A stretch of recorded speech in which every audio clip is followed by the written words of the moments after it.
I told Cassio about our numbers. He goes, "You guys have no idea how good that is." I go, "Well, I think we have some idea." He goes, "It's effing ridiculous." And he said that if your fearless leader could get it together, he goes, "Do you know what a big selling point that is for affiliates?" I'm like, "What?" I mean, we'll never accomplish else what we're accomplishing in the 239, but still, it just shows that the show is solid. Exactly. It's amazing how many of the music stations now sound exactly the same in this market. Well, I have to admit, you know what got me thinking is I'm surprised who, like, I know number one is number one, and I'm happy for the trio down the hall. That's great. I'm very surprised, though, across the hall is number three. I am too. But in a way, I mean, that show's out of Michigan. Right. So it's also not music. Right. And the music between a handful of rock stations, I mean, they all sound the same. But to me, that's good for, if you think about it, what it is that we're trying to do. Yep. Hang on.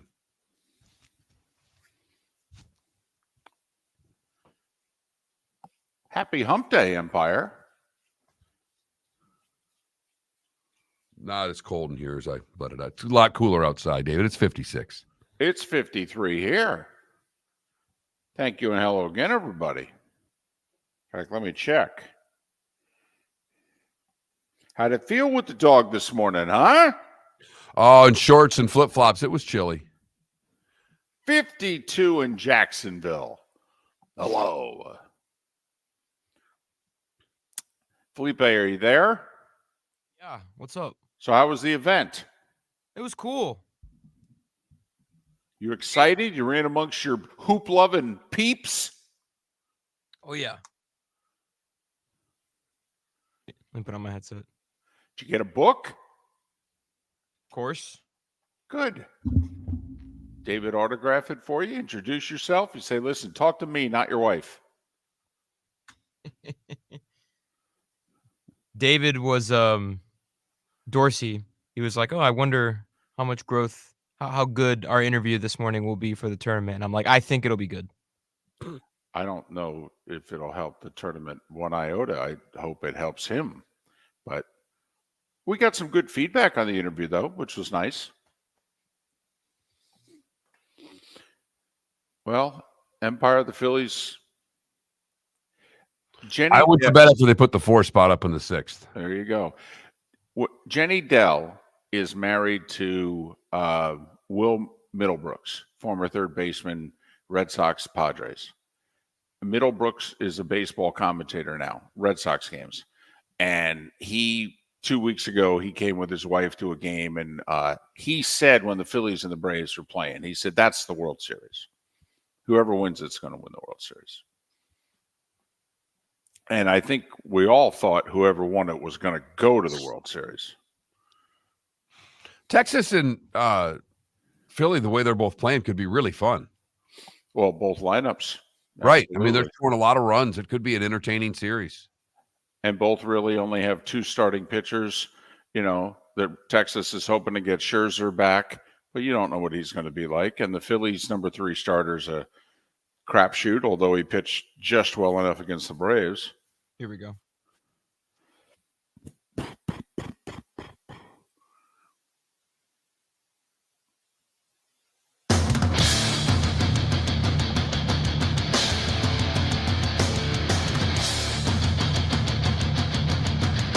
You are listening to Miller and Moulton, exclusively on the Florida Sports Network. And now, here's Mark Miller and David Moulton. Oh, it's a little chilly out there, isn't it? Oh, we get over the hump a little differently this week, don't we? Oh, How the heck are you? We are Miller and Moulton. This is the Florida Sports Network, floridasportsnetwork.com. And someone on this show gets up early every day and goes outside to walk his dog. We will welcome that person in the show right now, Mark Miller. Mark, how you doing this morning? I'm doing well, but for the second straight day, we are issuing a sock advisory in Southwest Florida. That'll be in effect until 10 a.m. this morning. The sock advisory is in effect. Socks and Crocs are actually allowed until 10 a.m. this morning. I think we should extend that advisory just up and down I-75. Let's take it into South Georgia, shall we? Because it's 52 in Jacksonville. All right. And I'm guessing a few degrees colder we go to the north than where you are. I'm guessing you are mid-50s. Okay. There are some places. Mid-50s, but, up north, you folks are used to this type of weather. Down here. Wait, I'm sorry. Did you just call Jacksonville up north? Yes. So not Ohio, not Michigan. Well, it's South Georgia. I mean, true. You're a little more ready to accept the elements than we are down here. No, it's fantastic. It is had soccer practice last night, wore a pair of jeans, could have had a sweatshirt on. It was fantastic. It'll be 90 next week, I'm sure, but we take it while we can get it, David. I put on socks, a pair of pants, and a long sleeve shirt this morning. I mean, for goodness sakes, that's like a half a step away from winter. All right, no jacket. Let's not get crazy. First off, it's still in the 50s. Secondly, I'm fat. Okay, we have to reach a whole new level of temperature in order for someone like me to need an extra layer of clothing. But yes. So, dog okay last 2 mornings, or did the dog walk outside and go, huh? Oh, no, the dog loves it. This is dog weather. Okay. For a big, he's a big dog. He lives for this stuff. Yeah, but he's old. I figured with dogs, it's like people. You walk outside, ooh, a little cool for the bones here. What's going on? I couldn't tell if there was any shrinkage, but other than that, he seemed to be fine. Well, it wasn't really what I was getting at, but all righty then.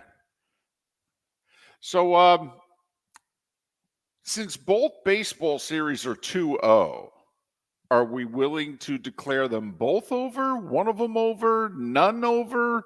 Okay, Mark, you are judge and jury right now. Which of the 2 baseball series, if any, are over? Philadelphia. Okay. The Phillies are crushing the baseball. And now when they go to Arizona, they'll have the lead before Arizona even comes to the plate. They won't wait until the second inning to do it. Schwarber will homer before Arizona can get. If he doesn't, Turner will, and if he doesn't, Harper will. I mean, it is just ridiculous the way this team's hitting the baseball right now. And I think, the Phillies just scored another run. Look at Felipe. 4 minutes into the proceedings with the humor. 10-0. Yeah. It's a beat down. Yes, it is. Yes, it is. Little pitching, little long ball. All right. 4 was the magic number. Phillies with 4 in the 6th, 4 in the 7th. Arizona with 4 hits total. There you go. And the Phillies halfway to 4 and halfway. Now, Texas is up 2-0 on Houston, but to think, have a chance of a World Series rematch, that's unusual. Don't get Haven't that. Had that since the Yankees and Dodgers in the late 70s. Wow, really? Got to go that far back? Wow. I hadn't even thought of it. That is unusual then, if it hasn't happened since the Carter administration. See, I did there. Wow. Didn't know I could put you in such a good mood by letting you go Carter administration in the first segment of the show. I'm loving it. Now, if we can just get to, Ike and Truman and what have you, we'll really be rolling. But listen, there are a lot of people that think we're going to get a Super Bowl rematch. All right. We don't get those. In fact, I don't think we've ever had a Super Bowl rematch. We've had teams return, but I don't think we've ever had the same 2. Oh, no, Dallas and Buffalo. Cowboys and Bills, back-to-back Super Bowls, right? Neither of those teams are named the Miami Dolphins. How can we talk about back-to-back Super Bowl? The Miami Dolphins are going to the Super Bowl, David. Stop with this rematch in the Super Bowl, for crying out loud. Miami Dolphins. Man, this cold weather's really gotten to you. Miami Dolphins. Miami Dolphins #1. Oh, yeah. Oh, yeah. I like it. I like it. Like Give the me a Super Bowl optimism. rematch. Yeah. So, all right. I just can't. Little thing. When Houston won the West, they trolled the Texas Rangers, whom they passed on the final day of the season to win the West. So I'm hoping for Texas to win just to allow Texas Rangers social media to go bat blank crazy for 24 hours, see what they come up with. Especially They're since- working on it now. Yes, they are. Okay. And it would be Dallas beating Houston. That's like big brother, little brother. So, even though the Astros have the baseball history, doesn't matter. Right. Not only is everything bigger in Texas, everything bigger in Dallas And than better Houston. in Right. Dallas. Even though It's Houston's not- a bigger city. Right. Even if it's not bigger necessarily, it's better. Right. It costs a little more in Dallas. Yeah. Dallas thinks they're bigger. And actually, Houston has more people than Dallas does. But Dallas is like, come on, we're bigger. I mean, so what? People live there. I mean, they don't count. The right people live here. I mean, that's how they feel in Dallas. But so, hey, something that we missed yesterday because we're a little football obsessed, but we should have talked about this. I did not realize this until this morning. I knew about the flag football announcement Right. on Monday that flag football was going to be in the Summer Olympics in 2028 when the Olympics return to the United States in Los Angeles. And since I was out in LA, I mean, they were making a big deal about it in the NFL and all that. But baseball and softball's coming back. And the baseball players want to play. Baseball players are like, can we, do one of two things? Either just allow those of us who are good enough to be on our respective Olympic teams to leave and you continue your regular season. Yeah, I know it's inconvenient. Or can we do like hockey? Can we shut the sucker down? How long are you going to shut it down for? Well, I understand. I understand. I mean, the biggest problem, that's all we've heard about in these playoffs, is 1 day off is good, 2 days off is fine, 3 days off you can't have. So you can't shut a whole season down for a week to 10 days so that a handful of guys can play in the Olympics, can you? Well, I don't think you can either. Plus, also in baseball, the summer, I mean, those are big attendance days. And my guess is the sport as a whole would not have any interest in shutting down the way hockey does, when hockey literally takes 2 weeks off. Okay. And I know it would be inconvenient, but like Bryce Harper's already said, hey, I want to play. He goes, now I'll be old. He'll be 36. All right, for those Summer Olympics. He goes, I don't know if they'll want me. He goes, but I really want to play. And it does bring up an interesting question. Would the fan base have a problem with the player who says, I got to admit, can I leave and play for my country? It would mean a lot more to me than to play these 12 games over the next 2 weeks here. I think it would be totally generational. I think the old baseball fan might be a little bothered by it.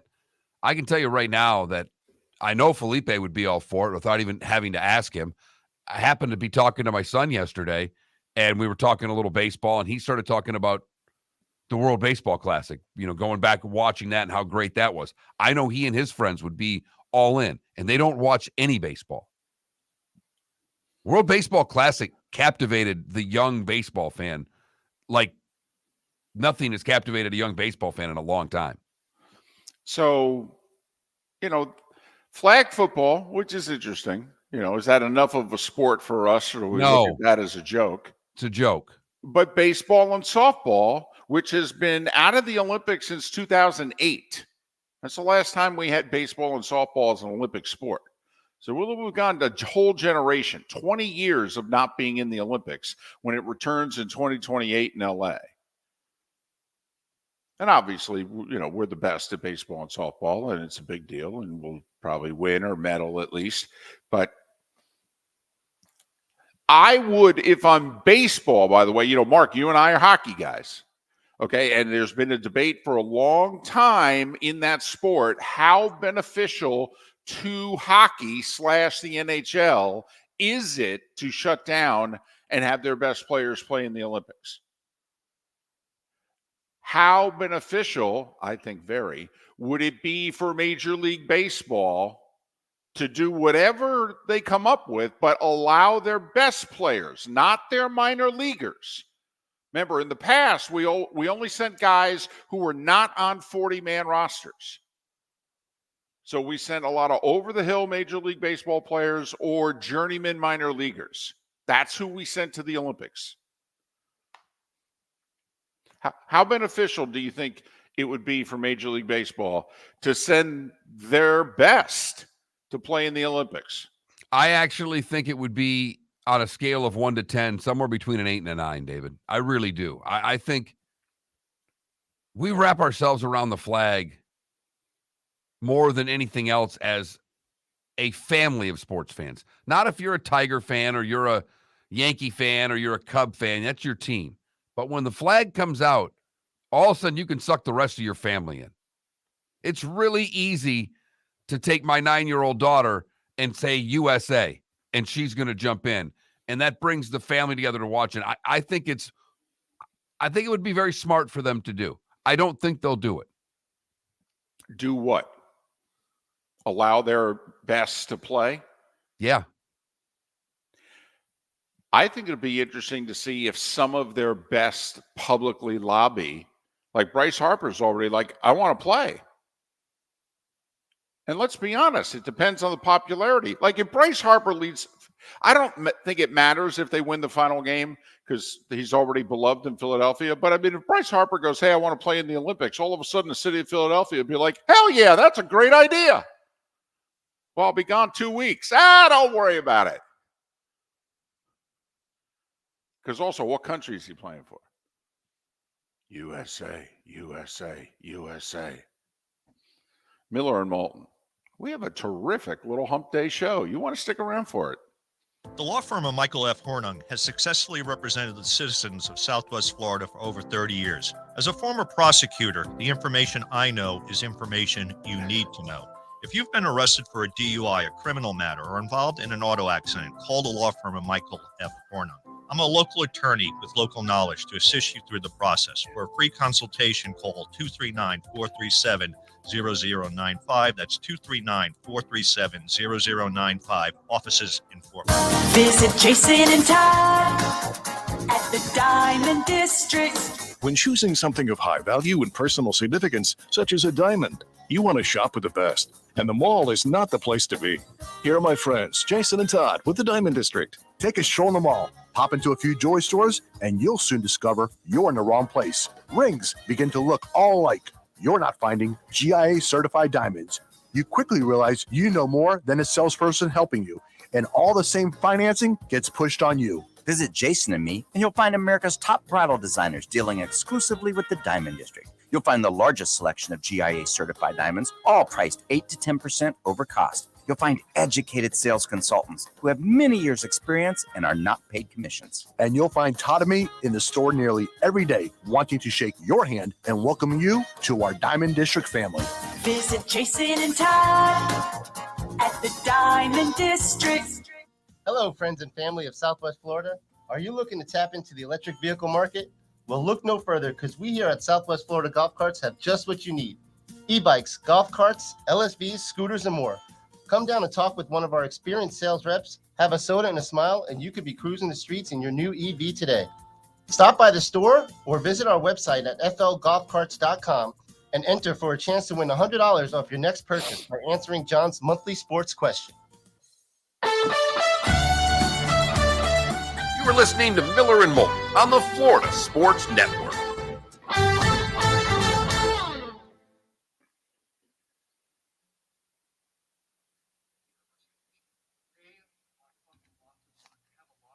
I think it would be phenomenal for baseball.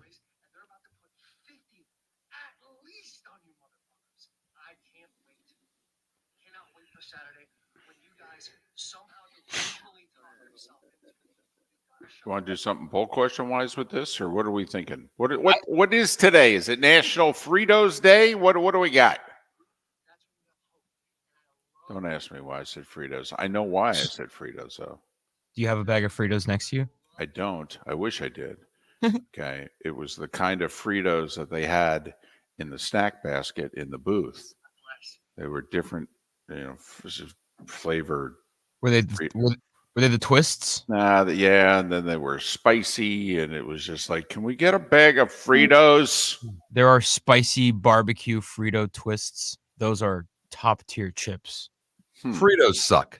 No, let's just get right to it. I agree. Fritos suck. I agree. The Frito family sucks. Mr. Frito sucks. Mrs. Frito sucks, and all their little kids suck. Mrs. Frito sucks. Oh, them's fighting words. Fritos do suck, but those spicy barbecue twists, apparently, good road trip snack. They're a top-notch chip. I just didn't know if we had anything today. There's many layers to the Olympic question. You could see owners going, well, I'm not in favor of this. I can't see owners letting their players go. But then they will say, you do know you're not getting paid, right? Okay, if we make this a poll question, should we make it more of a do you think or do you want? Do you think this will happen or do you want it to happen? Yeah, we'll just ask. If we were to go this direction, we'll just go should. Should, yeah.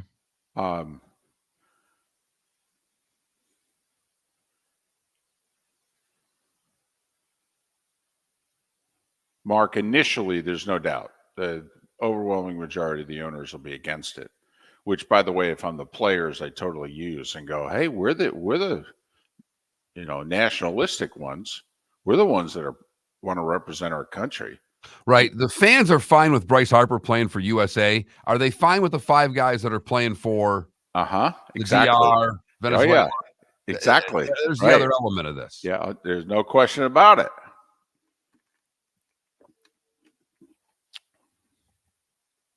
Also, it seems like everyone in all sports are extremely all in on the Paris Olympics. I love it.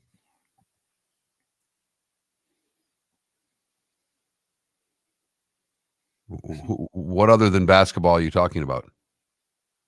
Swimming, track. Right.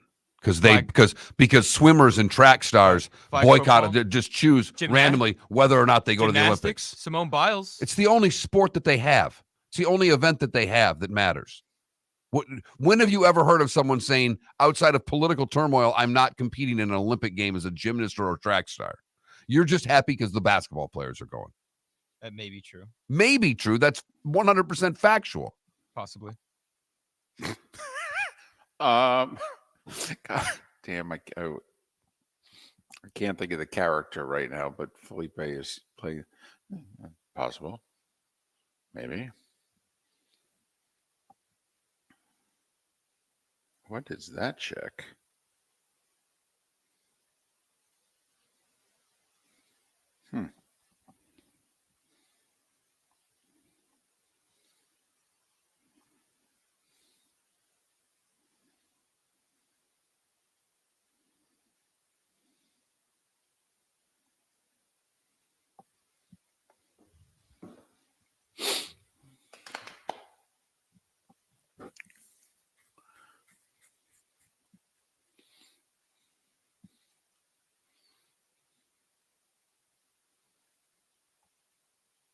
Username, is that just because that's how you want it to be every Saturday, or is there something specific now about Penn State that's bothering you?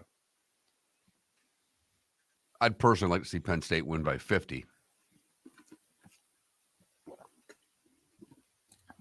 They won't, because when's Penn State won a big game? 2016. It's been a while. It's been a while. So I got asked last night at soccer, one of the dads, the practice before.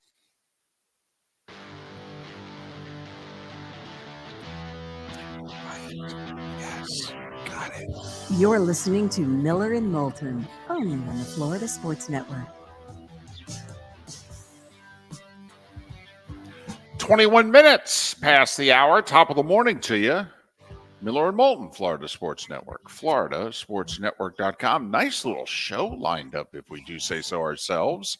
And since no one else is going to say it for us, David Bierman, Pro Football Network, a little more than an hour. The Grade 8 hour of Seth Everett and Bud Elliott on a hump day as we get over it together.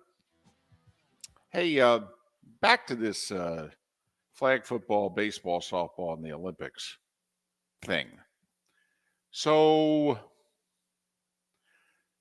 you think the NHL owners, I mean, they're not crazy about it, but they get their games in, so they reluctantly go along with it. Is that fair?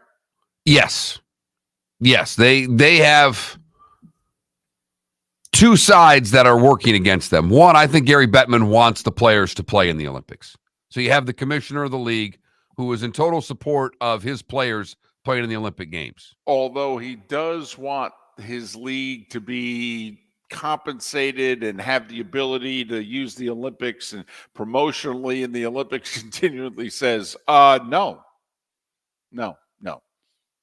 You want to play in the Olympics, yes or no? It's like performing halftime of the Super Bowl. You know what you get? You get the publicity of doing it. Otherwise, you get bupkis. I understand, but he still is for it. Now he's trying to work in the best interest of his sport, and nobody in hockey can blame him for trying to get squeeze every dollar, every marketing opportunity, every highlight that he can from the Olympics for his sport. But the players want to play. They do. Desperately. They do. We have an interesting phenomenon here. Yes, we have a World Baseball Classic, but like in hockey, there's a lot more international competition. I mean, every year, seemingly, there's a world championship. And they start off as teenagers, Mark. You know, the World Juniors is a big deal in hockey.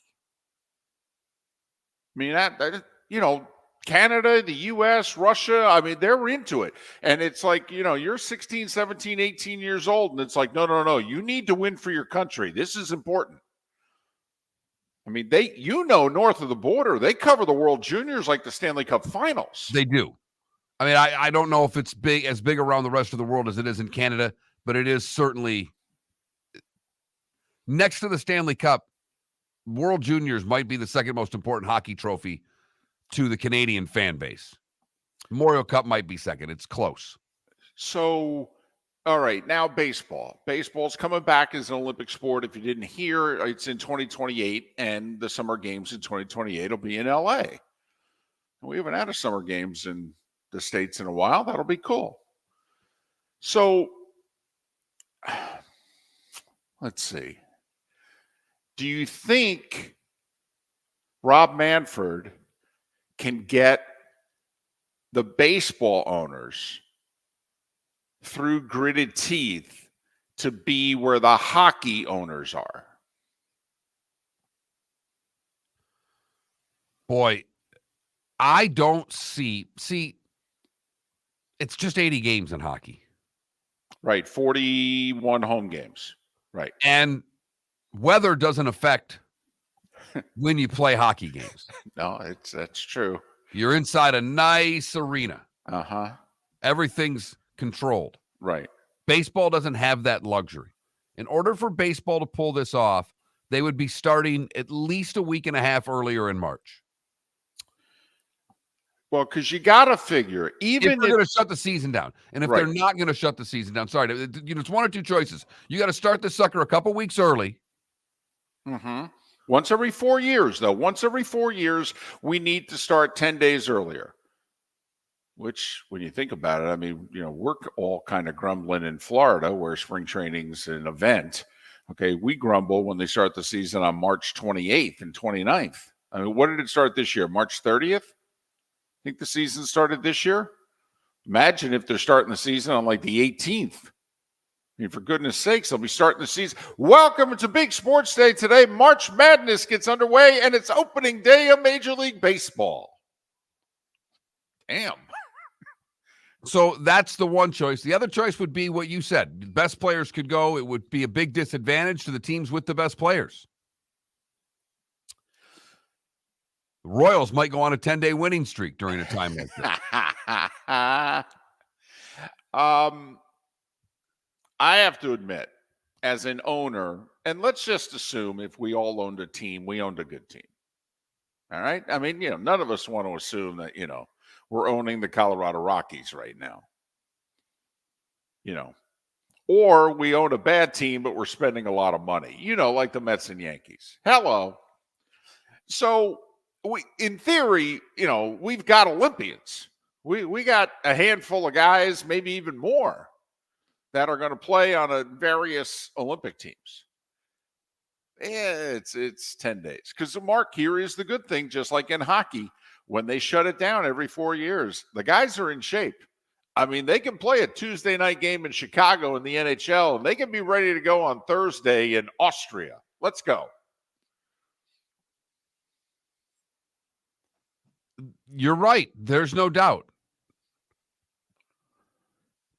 I am just trying to wrap my head around Major League Baseball owners saying it's okay to shut our sport down in the summertime in July for 10 days. The height of attendance, the height of when, summertime baseball. Well, and it could even be August. Like, I don't know when the LA games are. I don't know if it's late July. I don't know if it's late July and early August. I don't know if it's an August thing. But my gut feeling as an owner is once every 4 years, I would grit my teeth and say, yeah, this could hurt us in the standings. We've got more Olympians than most. But you know what? Go. And there is the risk of injury. I mean, remember, the Mets lost their closer celebrating in the World Baseball Classic.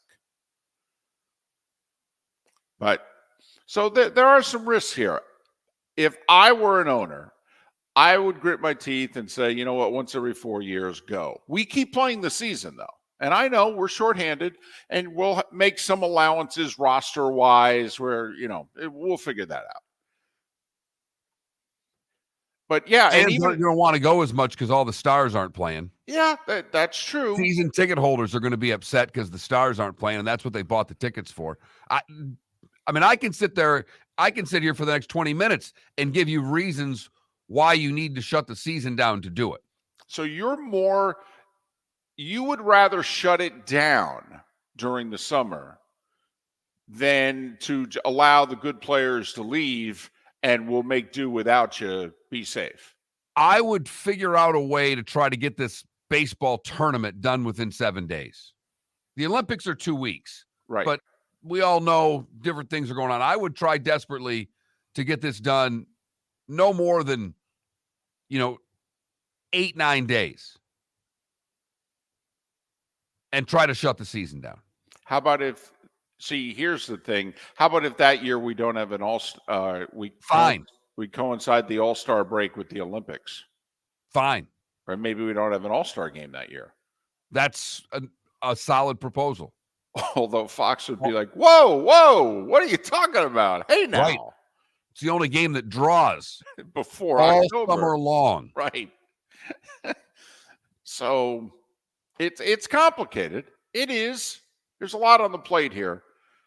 I want to make it happen, though, if I'm a baseball owner. Do you? Or do the negatives outweigh the positives if you're an owner? What's funny, David, is to me the negatives outweigh the positives. I still want to do it because I think the long-term gains are good for the sport. By the way, IOC, we need a pitch clock. Okay? We ain't going back to the way it was, okay? Come on now.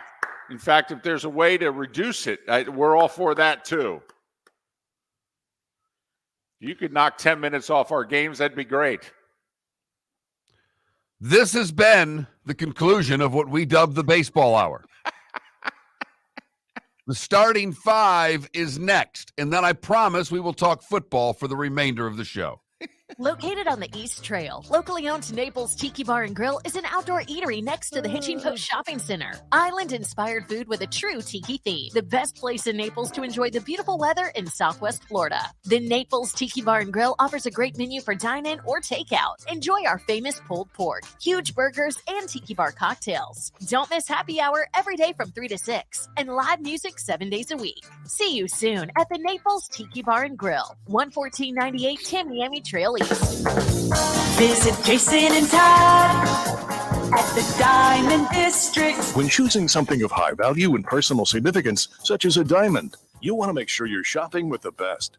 And the best when it comes to GIA certified diamonds and diamond jewelry is not online. It's not in the malls. And it's not with any of the new pop-up jewelry stores trying to make a go of it here in Southwest Florida. The best place to buy diamonds is with my friends Jason and Todd at the Diamond District, who have made Southwest Florida their home for over 20 years now. The largest selection of GIA certified diamonds is with the Diamond District. The only place you'll find diamonds 8 to 10% over cost is with the Diamond District. America's top bridal designers have chosen the Diamond District to represent their engagement rings exclusively in Southwest Florida. Simply put, the best selection, experience, and best prices are with Jason and Todd at the Diamond District. Visit Jason and Todd at the Diamond District. Hello, friends and family of Southwest Florida. Are you looking to tap into the electric vehicle market? Well, look no further, because we here at Southwest Florida Golf Carts have just what you need. E-bikes, golf carts, LSVs, scooters, and more. Come down and talk with one of our experienced sales reps, have a soda and a smile, and you could be cruising the streets in your new EV today. Stop by the store or visit our website at flgolfcarts.com and enter for a chance to win $100 off your next purchase by answering John's monthly sports question. You were listening to Miller and Moulton on the Florida Sports Network.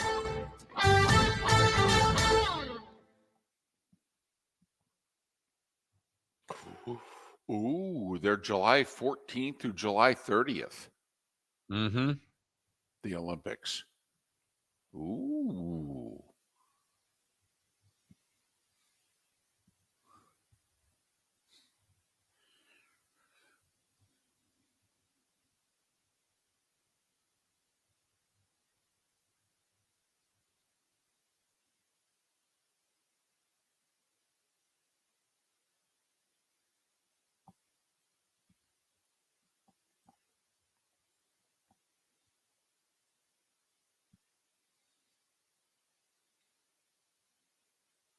All right, we need a poll question.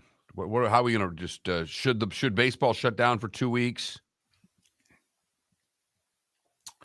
Well, let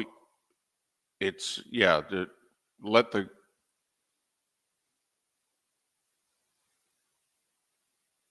problem is, I don't know how you shorten it. It's basically let the good players play, but keep playing. Shut down for 2 weeks. No.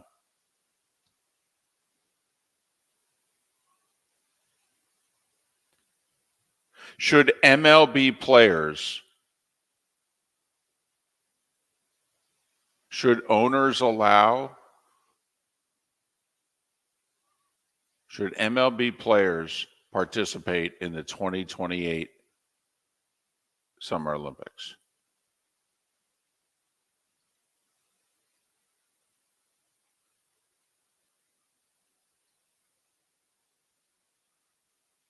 I like should owners allow. I mean, baseball is part of the 2028 Olympics. Should owners allow MLB players to play in the games? Okay. Yes, but season continues. Yes, shut down for 2 weeks. No.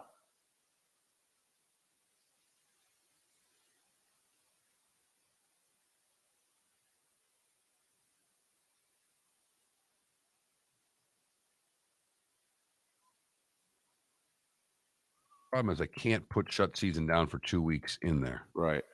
How about shut down for 2 weeks?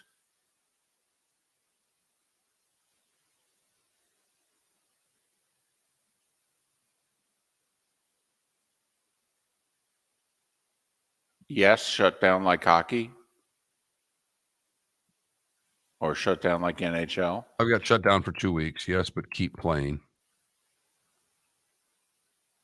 No.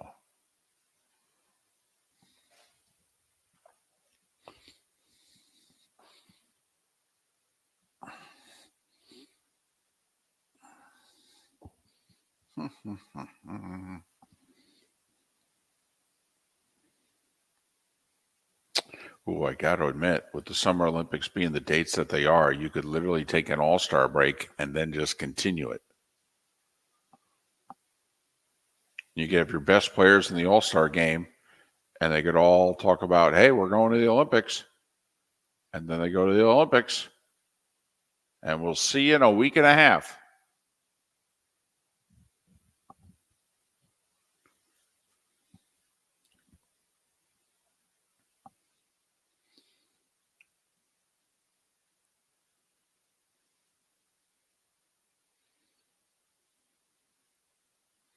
By the way, you put Major League Baseball players in the same Olympic Village as the female athletes from all the other countries.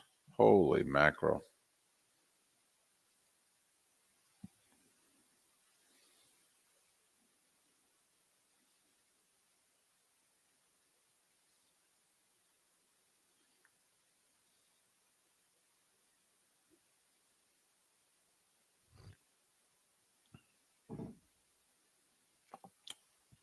Tyreek Hill, by the way, wants to play flag football in the Olympics.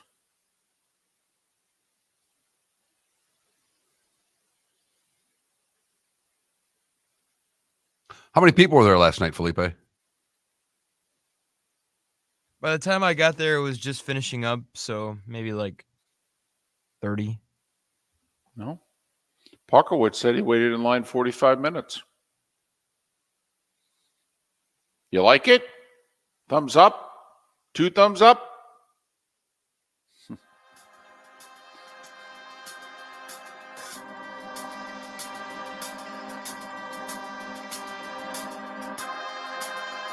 You're listening to Miller and Moulton, only on the Florida Sports Network. And now, here's Mark Miller and David Moulton. 22 minutes before the hour on this hump day as we get over it together. Miller and Moulton, the Florida Sports Network, floridasportsnetwork.com. David Bierman, profootballnetwork.com, joins us in an hour. Well, is the shape up continuing? This is usually the time that, we begin exercising. Baseball is part of the 2028 Olympics. Should owners allow MLB players to play in the games? It's posted, FL Sports Network. That Mark Miller, the David Moulton. Ooh, it's baseball. I got to retweet this right away. Damn right you do. Yeah. Yes, shut it down for 2 weeks. Yes, but keep playing, or no. Those are your 3 options. A baseball question that's not about the Major League Baseball playoffs. About 2028 Olympic Games. I'm a yes, but keep playing guy. I know it might hurt my team. I'm okay. It's a once every 4-year thing. It's for the cause. It's for the sport. That'll never happen. Okay. I mean, if Rob Manfred can convince them to shut down for 2 weeks, that'll be enough. And the owners will say, but we're going to get the games in, right? That's all the owners are going to care about. Right. Make sure I get my 81 home dates. Yep. By the way, Mark, I see a lot of 1 and 7 o'clock doubleheaders. Is how they make it up. You figure if it's a week and a half, 2 weeks, figure each team will lose on average of what? 4 to 6 games, dates, if you will. So they'll just have to work in a lot of 1 and 7 o'clock doubleheaders. They'll start 10 days. If they do it, they'll just start 10 days earlier that year. I don't know if they can weather-wise around the country. I don't know if you could start that early. I mean, if they use the Miller and Moulton schedule model, they could. Oh, look at you. Look at you. We've got enough domes. We've got enough warm weather cities that for the first 2 weeks of the season that you could pull this off. Imagine that. Actually not playing baseball in Minnesota in March. What a crazy idea that is. One other thing on this, with flag football being added, Tyreek Hill said, I want to play. Now, 5 years from now, I mean, this just in, he'll still be fast. But how would you feel about that? It's in July. The dates, by the way, the 2028 games are July 14th through July 30th. I mean, they could do flag football, and it's not even training camp yet. Now, I don't need my player getting hurt in a flag football game. Well, there's no way I'm letting them play flag football. No way. None whatsoever. So why are you okay with the baseball players, but you're not okay with the NFL players? Well, they're playing the same sport. I'm not letting them go play flag football. Are you kidding me right now? There's a lack of hitting in the real game as it is. Now I want to encourage less hitting? No. Oh, I definitely, if I was Goodell, let them play flag football. Why? And I'm being serious here. Your sport needs more oxygen in the Olympics? Really? Well, where is it that the NFL's trying to grow their game internationally? Absolutely. And you think flag football is a good way to present your sport to the rest of the world? Well, it's some way to present the sport. Yeah, and by the way, this guy plays for the Miami Dolphins. This guy plays for the Chiefs and what have you. I mean, what if Mahomes wants to play? Then I'm telling him no. You really think the Kansas City Chiefs are saying no to Patrick Mahomes? As a matter of fact, I do, and I would. I think that's hysterical. Right. I really do. I think the only thing they'd say no to is giving him a piece of the franchise. Otherwise, I think they'd let him do whatever the heck he wants. But then again, I like my divas. So. Boy, do you ever. Well, one day I want to be successful enough to be one. I think deep down that's where it comes from. David, our role in life is no more than a backup singer. Don't worry about being a diva. I know. Aspire to be a pip. Oh, I'm still trying, Mark. I'm still trying. Time now for The Starting Five. 5 stories you need to know. It's the Starting Five on Miller and Moulton. Here's number 1. I got the sachet part down to being a pip. I can sachet. I've seen you dance. You can be a backup singer. I can do the dance part of the backup singer. It's put it this way. I can do the backup part of backup singer. It's the singer part that I think would be in question. I'm hoping that the other backup singers would drown me out so that I could fit in. The Phillies are drowning out the Diamondbacks. 10-0. Thank you. 10-0 was the final. The Eagles over the Cardinals. The Phillies over the Diamondbacks. It was actually a game in the 6th. It was 2-0. And then, a 4 spot. And the Phillies in the 7th said, well, how about if we do it again? Kyle Schwarber with 2 homers. Trey Turner homered again because, Philadelphia brotherly love. Arizona, I don't want to say they had a bad day or anything, but they struck out 13 times and only had 4 hits. Aaron Nola, 6 shutout innings. And, the Phillies are 2 wins away from going to back-to-back World Series.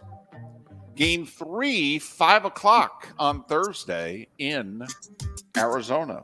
Game 3 is tonight in the ALCS. They're in Arlington. Here's the funny thing.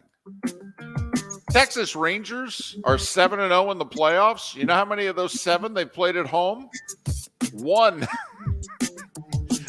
They went to Tampa, won both games in the 2 and 3. They went to Baltimore, took the first 2 of the best of 5, and now they went to Houston and won the first 2 there.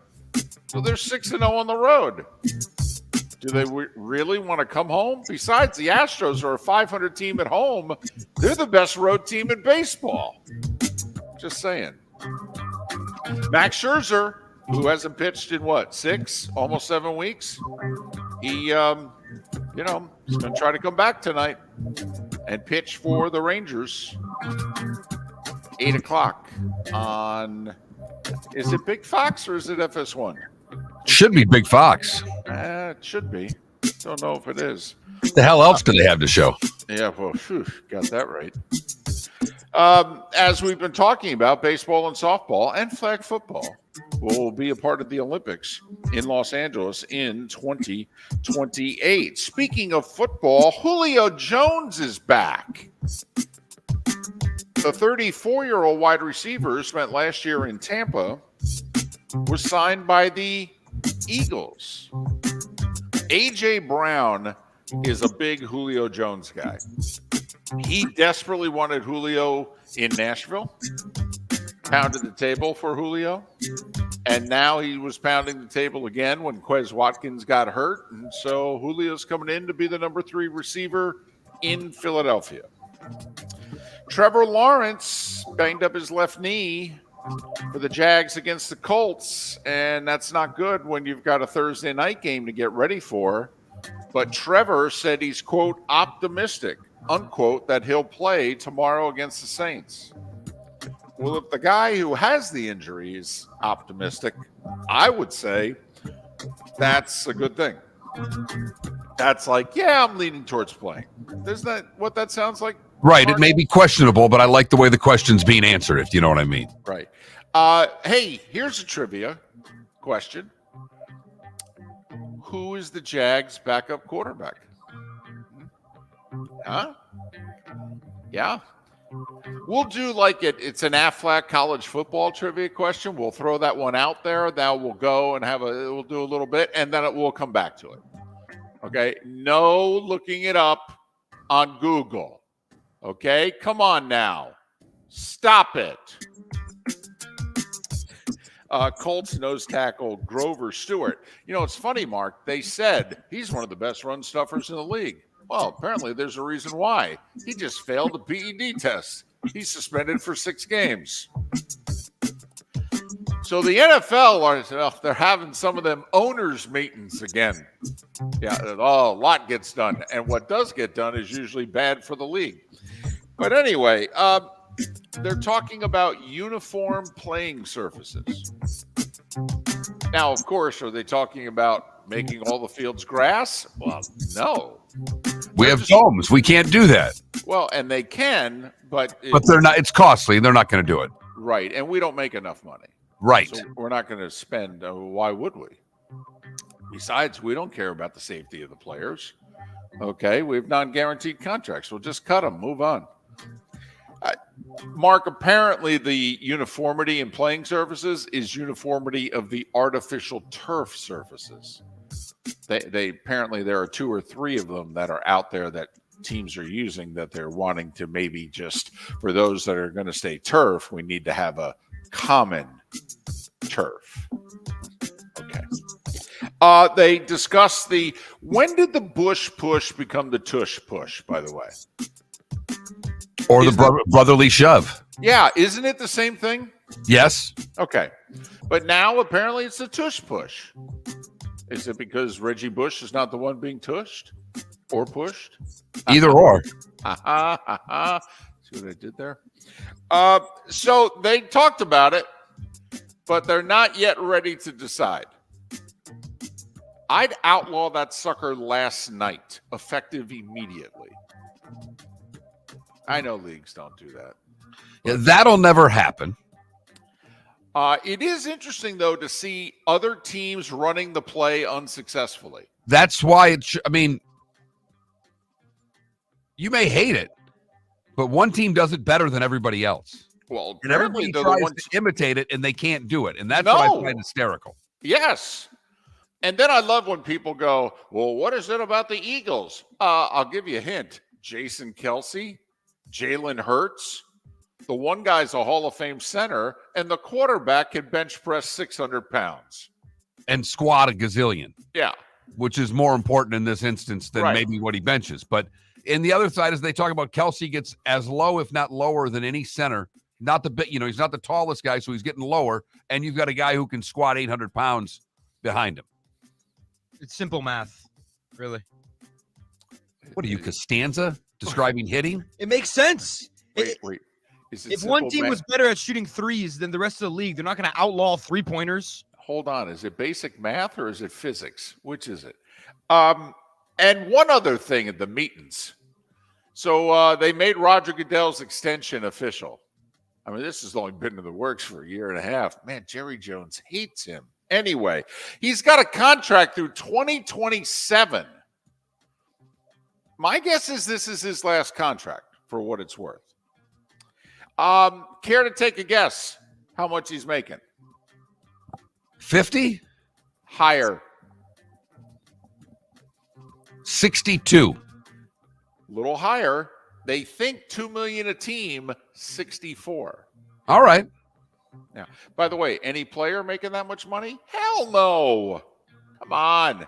By the way, is his contract fully guaranteed? You're damn right it is. is. College basketball, in the last couple days, they released their preseason polls. You know why? Season starts in 20 days, ladies and gentlemen. On the men's side, Mark, you owe me money. We bet months ago that FAU would not be in the top 10 in the preseason. I said, damn right they're going to be in the top 10. FAU in the AP number 10 and the coaches number 9. Miami number 13 in both. By the way, do you know how much I owe Mark over the years? Honestly. And so that's why it's hysterical when I go, Miller, you got to pay up. Yep. Because if he ever collected, I'd be broke. I couldn't do that to you. You got to pay for that whole remodel. Thank you. Could you at least give me a few more weeks? Thank you. Kansas, number 1 by everybody. Duke, Purdue, Michigan State, 2, 3, 4. On the women's side, LSU number 1 for the first time ever. UConn and Iowa are 2 and 3. Florida State ranked in both polls. Miami 25 in the coaches poll on the women's side. All right. NHL. Lightning lost again in overtime in Buffalo 3-2. Big comeback, though. They were down 2-0, scored with an extra attacker out with 7 seconds left to get a big point. Flyers won their home opener, beat Vancouver 2-0. You know the Kraken are 0-3-1, and Colorado's 3-0. Mark's picked to win the cup. 4-1 Colorado over Seattle. My pick, Dallas, lost in a shootout to Vegas 3-2. The Knights are 4-0 in defense of their cup. And Marc-Andre Fleury, who's from Montreal, he's 38 years old. It's probably his last year. Last time they'll probably play in Montreal. He helped the Wild beat the Canadiens 5-2 last night. And that was the starting five. Yeah. By the way, CJ Beathard, the answer to the Aflac trivia question. He is the Jags' backup quarterback. The law firm of Michael F. Hornung specializes in criminal defense, DUI, personal injury, nursing home claims, and auto accidents. I'm a former prosecutor with over 34 years of experience. The information I know is information you need to know. If you've been arrested for a DUI, time is of the essence to maintain your driving privileges. Call the law firm of Michael F. Hornung for a free consultation. At the law firm of Michael F. Hornung, we are committed to excellence in your representation. Being a local attorney with local knowledge is clutch to the success of your case. For over 30 years, we have successfully represented the citizens of Southwest Florida. For a free consultation, call 239-437-0095. That's 239-437-0095. Our offices are conveniently located in Fort Myers. Visit online at mfh-law.com. Hello, friends and family of Southwest Florida. Are you looking to tap into the electric vehicle market? Well, look no further, because we here at Southwest Florida Golf Carts have just what you need. E-bikes, golf carts, LSVs, scooters, and more. Come down and talk with one of our experienced sales reps, have a soda and a smile, and you could be cruising the streets in your new EV today. Stop by the store or visit our website at flgolfcarts.com and enter for a chance to win $100 off your next purchase by answering John's monthly sports question. Visit Jason and Todd at the Diamond District. 20 years ago, Jason and I had the idea for a jewelry store like no other, with a vast selection of certified diamonds priced 8 to 12% over cost. A team of individuals who are educated, driven, and believe in cultivating relationships. Today, we have become one of the largest independent jewelry stores in the country. Todd and I love what we do and are in the store nearly every day, along with our GIA gemologists, master jewelers, custom designers, and non-commissioned diamond consultants. all of which we consider family. As direct diamond importers, we travel the world, forging relationships and sourcing diamonds. What we love most about our business is that we can call Southwest Florida our home. If selection, value, and comfort are important to you, give the Diamond District an opportunity. You won't find a better diamond buying experience. Todd and I look forward to shaking your hand and welcoming you to our Diamond District family. At the Diamond District. Located on the East Trail, locally owned Naples Tiki Bar and Grill is an outdoor eatery next to the Hitching Post Shopping Center. Island-inspired food with a true tiki theme. The best place in Naples to enjoy the beautiful weather in Southwest Florida. The Naples Tiki Bar and Grill offers a great menu for dine-in or takeout. Enjoy our famous pulled pork, huge burgers, and tiki bar cocktails. Don't miss happy hour every day from 3 to 6 and live music 7 days a week. See you soon at the Naples Tiki Bar and Grill, 11498 Tamiami Trail East. You were listening to Miller and Moulton on the Florida Sports Network.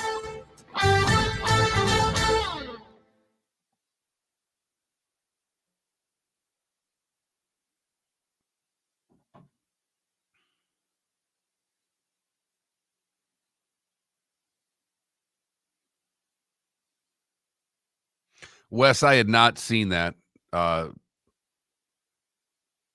That would never happen. I don't know. I can't say, I can't imagine that it's within the rules, but there's no way it would happen. These franchises are worth billions of dollars. His first contract is not worth 1% of that.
Big day today. This day in history today. Yeah, it is. A lot of people, a lot of events that are interesting. You say so.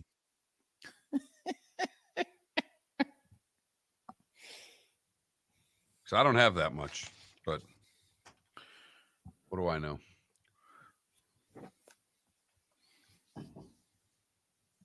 Six ambient. They need 6. Unless there's not enough teams that get to 6 and 6, then they start doing the 5 and 7 teams. The better APR schools at the top of the list.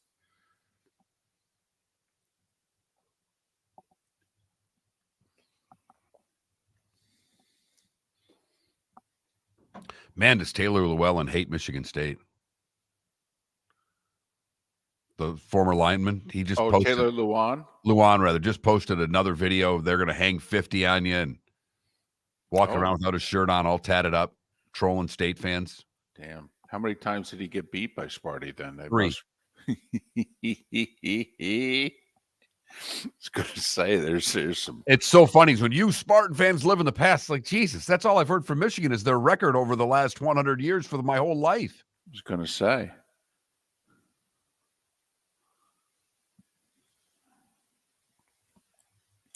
Well, Tommy Lee, KW, it's like when Wilt said he slept with as many women as he did. You start doing the math. Guessing you overstated it there, big fella.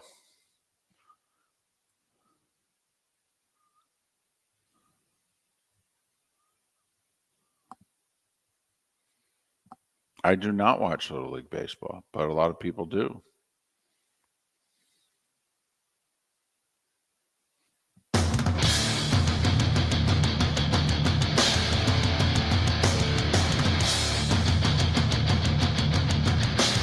You're listening to Miller and Moulton, exclusively on the Florida Sports Network.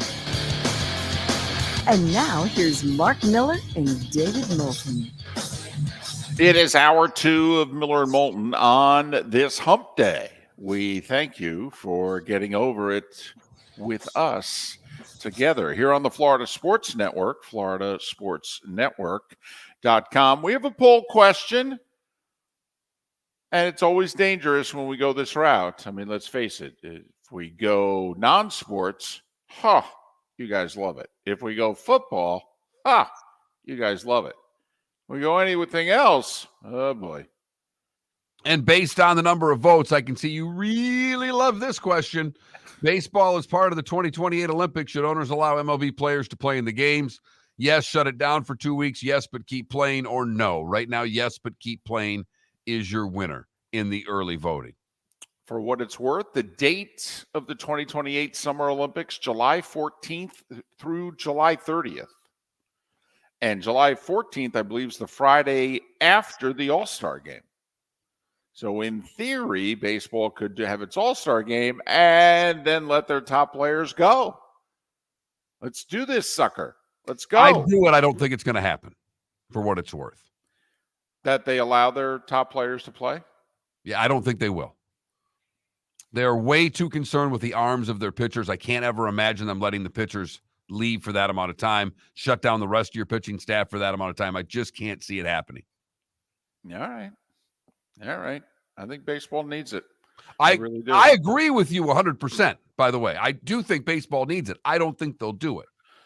And I also think it would be, it'd be once every 4 years, it'd be a World Baseball Classic. Right. Huh? Is there any sport that thinks that they're doing better without a concept of public perception than baseball? Usually no. Very high on the list of sports. And, financially they are. They're what, 11 billion annually? Almost 12? I mean, heck, they're a little over half of the NFL, for goodness sakes. So there you have it. Miller and Moulton, that is our poll question. How much of a shot you give Penn State against Ohio State? This is like, it's a good football team, but isn't this Texas going into Tuscaloosa against Alabama? Texas, they never win a big game. Come on now. Yes, it is. And obviously they've got a shot to win. They're a good football team, but when's the last time Penn State's won a game in this spot? 2016, when they blocked the field goal. And actually, we didn't think Penn State was going to be all that at the time they blocked it. They were like 4-2 or something like that. Ohio State was undefeated. Penn State blocked a field goal mid-fourth quarter, returned it for a touchdown, took the lead, ended up beating the Buckeyes, and didn't lose again, at least not until the Rose Bowl. So won the Big Ten title. Should have been in the playoff. But, they took the team that lost to them instead because, they're Ohio State. So it's been 7 years, Mark, since in a spot, in which, hey, you can still win the Big Ten title.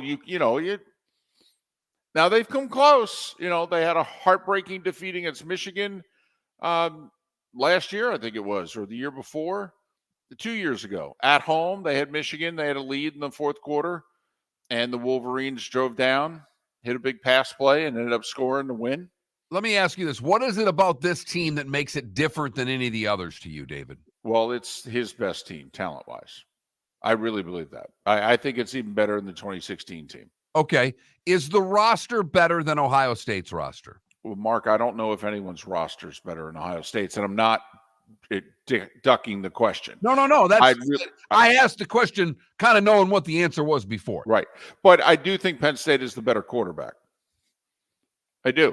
That to me is the interesting part of this equation. I think Ohio State is the best roster in the country. I think amongst the big three in the Big Ten, Ohio State has the third best quarterback, if you know what I mean. Yes. I would go Michigan quarterback 1, Penn State quarterback 2, and then rank your Ohio State quarterback wherever you want to rank him. And I do think, by the way, he's coming on, not at the rate that Carson Beck has come on at Georgia. mean, Beck's now already proven, well, he's pretty good. And he's going to have to keep playing like that without Bowers. I know. Just a little sidebar there. Which, by the way, he may not be as good going forward as he's been because number 19 ain't there. So, which, by the way, all of a sudden makes Georgia a little vulnerable, maybe. A little 4-game stretch here with Florida and Missouri, Tennessee, and not South Carolina because they already beat them. So, but back to Penn State. That's the other one. Sorry. Right. So back to Penn State, Ohio State. It's why, to me, that's why this is, I think, the best Texas roster since they played for the national title in 2009. I think this is the best Penn State roster since maybe in damn near 20 years. I mean, I think you got to go back to Jopa's last great teams, 05, 08. I mean, I think you got to go back a ways. That's how good I think this Penn State roster is. And it's still fairly young in a lot of spots. Like there's a lot of guys who could come back next year for Penn State.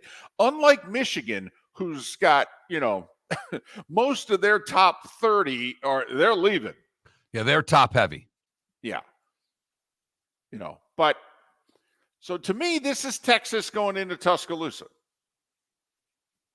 That's what this is. This is Penn State going into Ohio State. And it's like, guys, we don't normally win this game. And if we want to be what we want to be, guess what? We got to start winning these games. I do think, Mark, it helps Ohio State a lot that they had the Notre Dame game. And obviously it's nice that they won it, but they've played a big game in a big spot already this year as a group. And the fact of the matter is most of these players have played a few games in a big spot, whether they've won them or lost them. Penn State, this is going to be a new phenomenon. Can they handle the first half? Can they handle the first quarter? Can they handle the moment? You know what else is interesting about this game? Let's face it. When we talk about, quote, great coaches, unquote, in college football, how many people mention Ryan Day? How many people mention James Franklin? Nobody. What do they say about both? Oh, they can recruit. They can recruit. But when it comes to X's and O's, they might not be the best guy for the job. And when it comes to recruiting. And when it comes to in-game decisions, I don't know. Can he assemble the roster? Can I have somebody else coach it? Yeah. Mm-hmm. So that's another interesting point. And that's a big if, because it's Penn State on the road. They came really close. Was it 2018? No, it probably was 2017 if we're going by, seems like every odd year that Penn State goes to Ohio State. The Saquon team had the big lead at Ohio State and lost by 1. I think it was like 39-38. And they had like a 3-score lead at one point in that game and let it get away. Mark, I don't know when's the last time Penn State won in Columbus. I mean, was it the Luke Fickell year of 2011? The last time Penn State won in Columbus? I don't think they beat Urban there. 2011. Yeah. The 6-6 Ohio State team. And then you got to go back. You probably, Jopa's best team may have gotten Tressel in the 2000s at one point. I think the 05 team did. But, this is not a spot where Penn State lately has gotten it done. Well, they've lost 5 in a row in the shoe, but they've covered the last 3 for what it's worth. Okay. What's the number? It's small. I'm guessing it's 5.5. I didn't think it was that many. I thought it was 4.5, but I'm checking. Ooh. Bear with me. Wow. 3.5. Really? 3.5. When's the last time Ohio State's been favored by less than 4 at home against anyone not named Michigan? Wow. That's interesting. That's a few people believe in what I do, that this is the best Penn State roster in at least 15 years. 46.5 is the over-under. Wow. So we're talking like a 24-20. 21. Yeah. I mean, it's what the right. So, I love those kind of games, by the way. 24-20, 24-21. That might be the best football, Well, you know me. I can get it in 2017. But, for most, we got to kind of get both teams in the 20s. So 24-20, 24-21 could You know what? The score doesn't matter anymore as much as how clean the game is played, because Cowboys and Chargers was close. Yeah. 2017. 20 penalties in that game. Yeah, there was actually more, but yes. Mm-hmm. Well, 20 called penalties, but you know what I mean? It's that you can have 2017 if the game's played a little cleaner than what we watched on Monday night. And Sunday. And Saturday, for that matter. So it's not outside of Oregon, Washington was a good, entertaining, fairly well played game. One coach just took the day off. Otherwise, no, if he would have taken the day off, they might have won the game. That's a dadgum good point. That's a dadgum good point. Kick the field goal. I mean, if Ryan Day, that's my advice to James Franklin and Ryan Day right now. In the first half, when in doubt, take the damn points. And by the way, kick the extra point. Okay? You don't go for 2 before the fourth quarter. That's my rule. You do not go for 2 before the fourth quarter. I mean, I guess late third, the score is out of whack. You don't like the whole Oregon scoring first and going for 2 right off the bat. No, it just kicked the damn extra point. Will you please? Here's another thing. I don't want to run my best 2-point play 4 minutes into the game. No, I want to save that sucker. Because also you might run that play in a 4th and 2 situation. Because think about it. What is a 2-point play? It's from the 2.5 yard line. No, I want to keep that play in my back pocket. Kind of like my big fat wallet, Mark. I want to sit on it. I want to distort my back and everything. And I need you to fill while I try to get my wallet. Don't hurt yourself. I didn't know that you were actually going to make an effort to get that thing. Don't let it slam down on the table. It might knock us off the air. Miller and Moulton.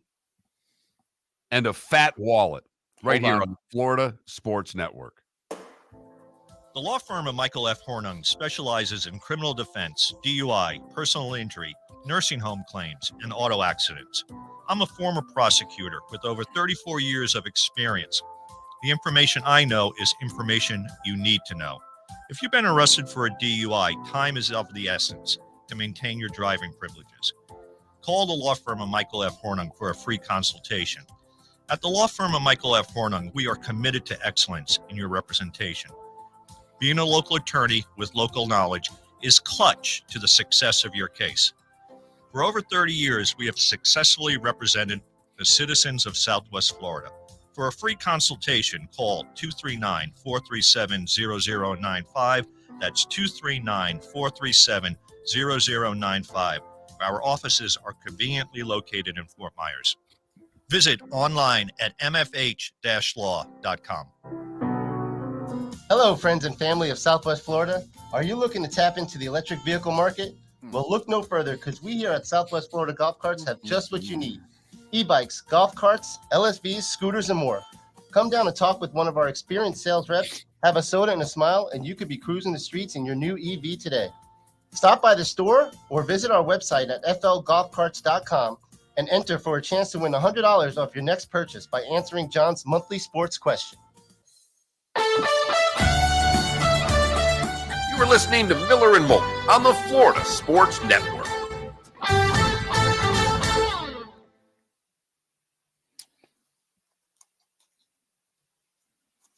Now,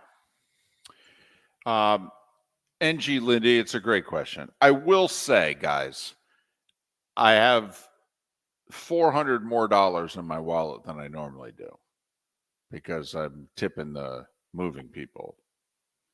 And so, so if I took that out,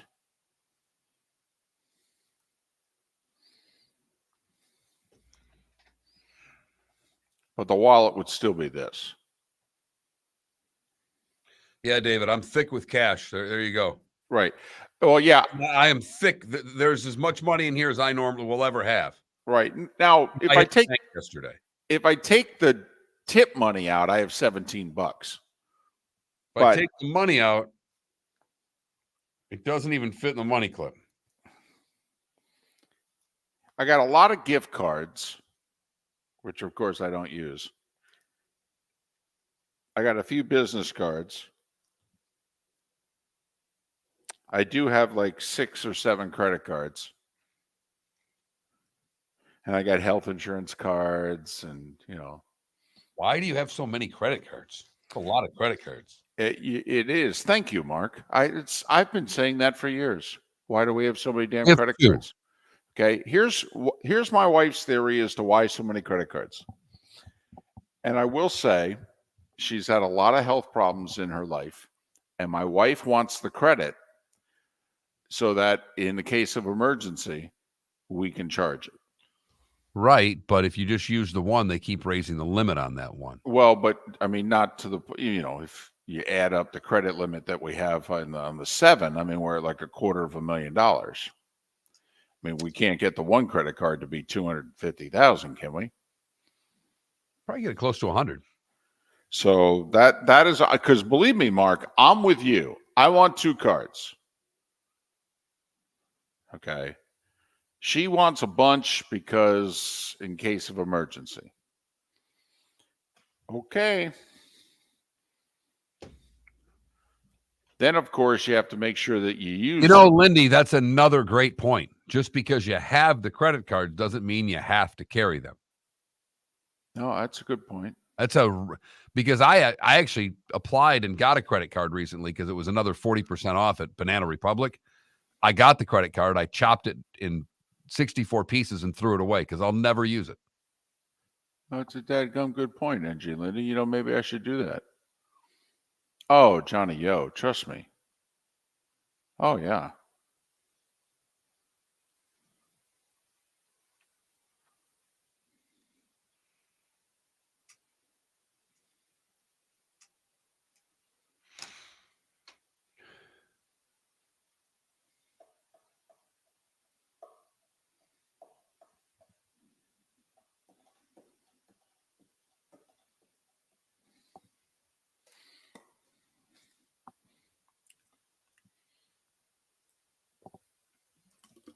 I broke the habit over 5 years ago of not sitting on my wallet when I drive.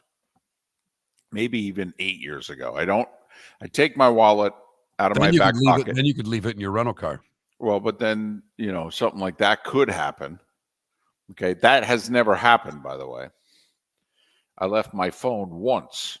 And I think with all the traveling that I've done over the last 18 years, okay, that one time leaving the phone in a rental car is not a bad ratio. But I left a wallet on a counter at a Wawa 5.5 years ago. Know who stole it. And left a phone in a rental car. That's it. It's not bad, I think.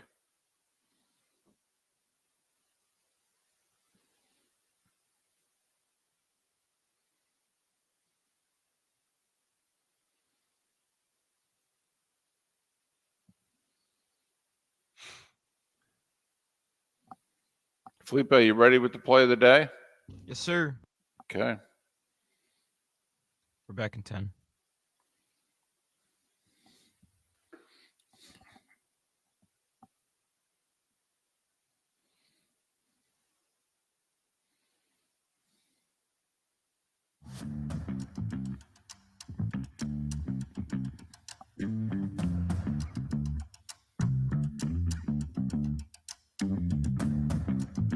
You're listening to Miller and Moulton, only on the Florida Sports Network.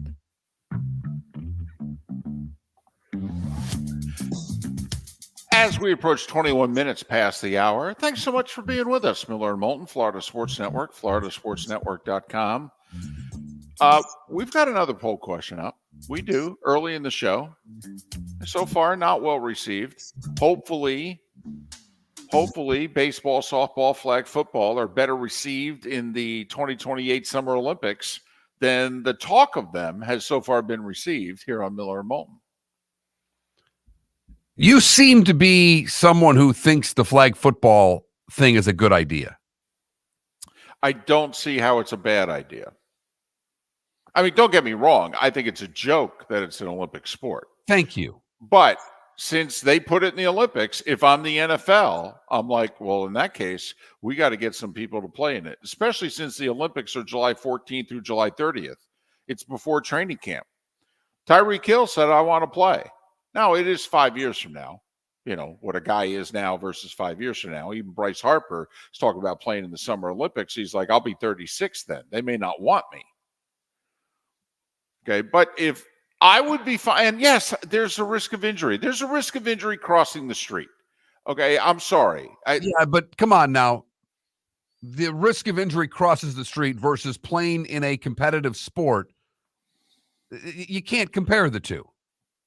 Yeah, I got it. I got it. Okay, but yeah, if I'm the NFL, I'm not. If I'm an NFL owner, I'm not letting one of my players play flag football in the Olympics. Not one. I'll bet you Goodell is all over it, all in favor of it. First off, they've got this big flag football thing that they're promoting, in part because they want women to play and they want those young women are going to grow up and be what? Moms. And then mom has what? A favorable opinion of football. So they don't want to shut the damn thing down. But so plus, what's the NFL want to do? International. Hell, did you hear Goodell 2 days ago? He openly said, we're talking about a Super Bowl in London. He said that out loud. It's ridiculous.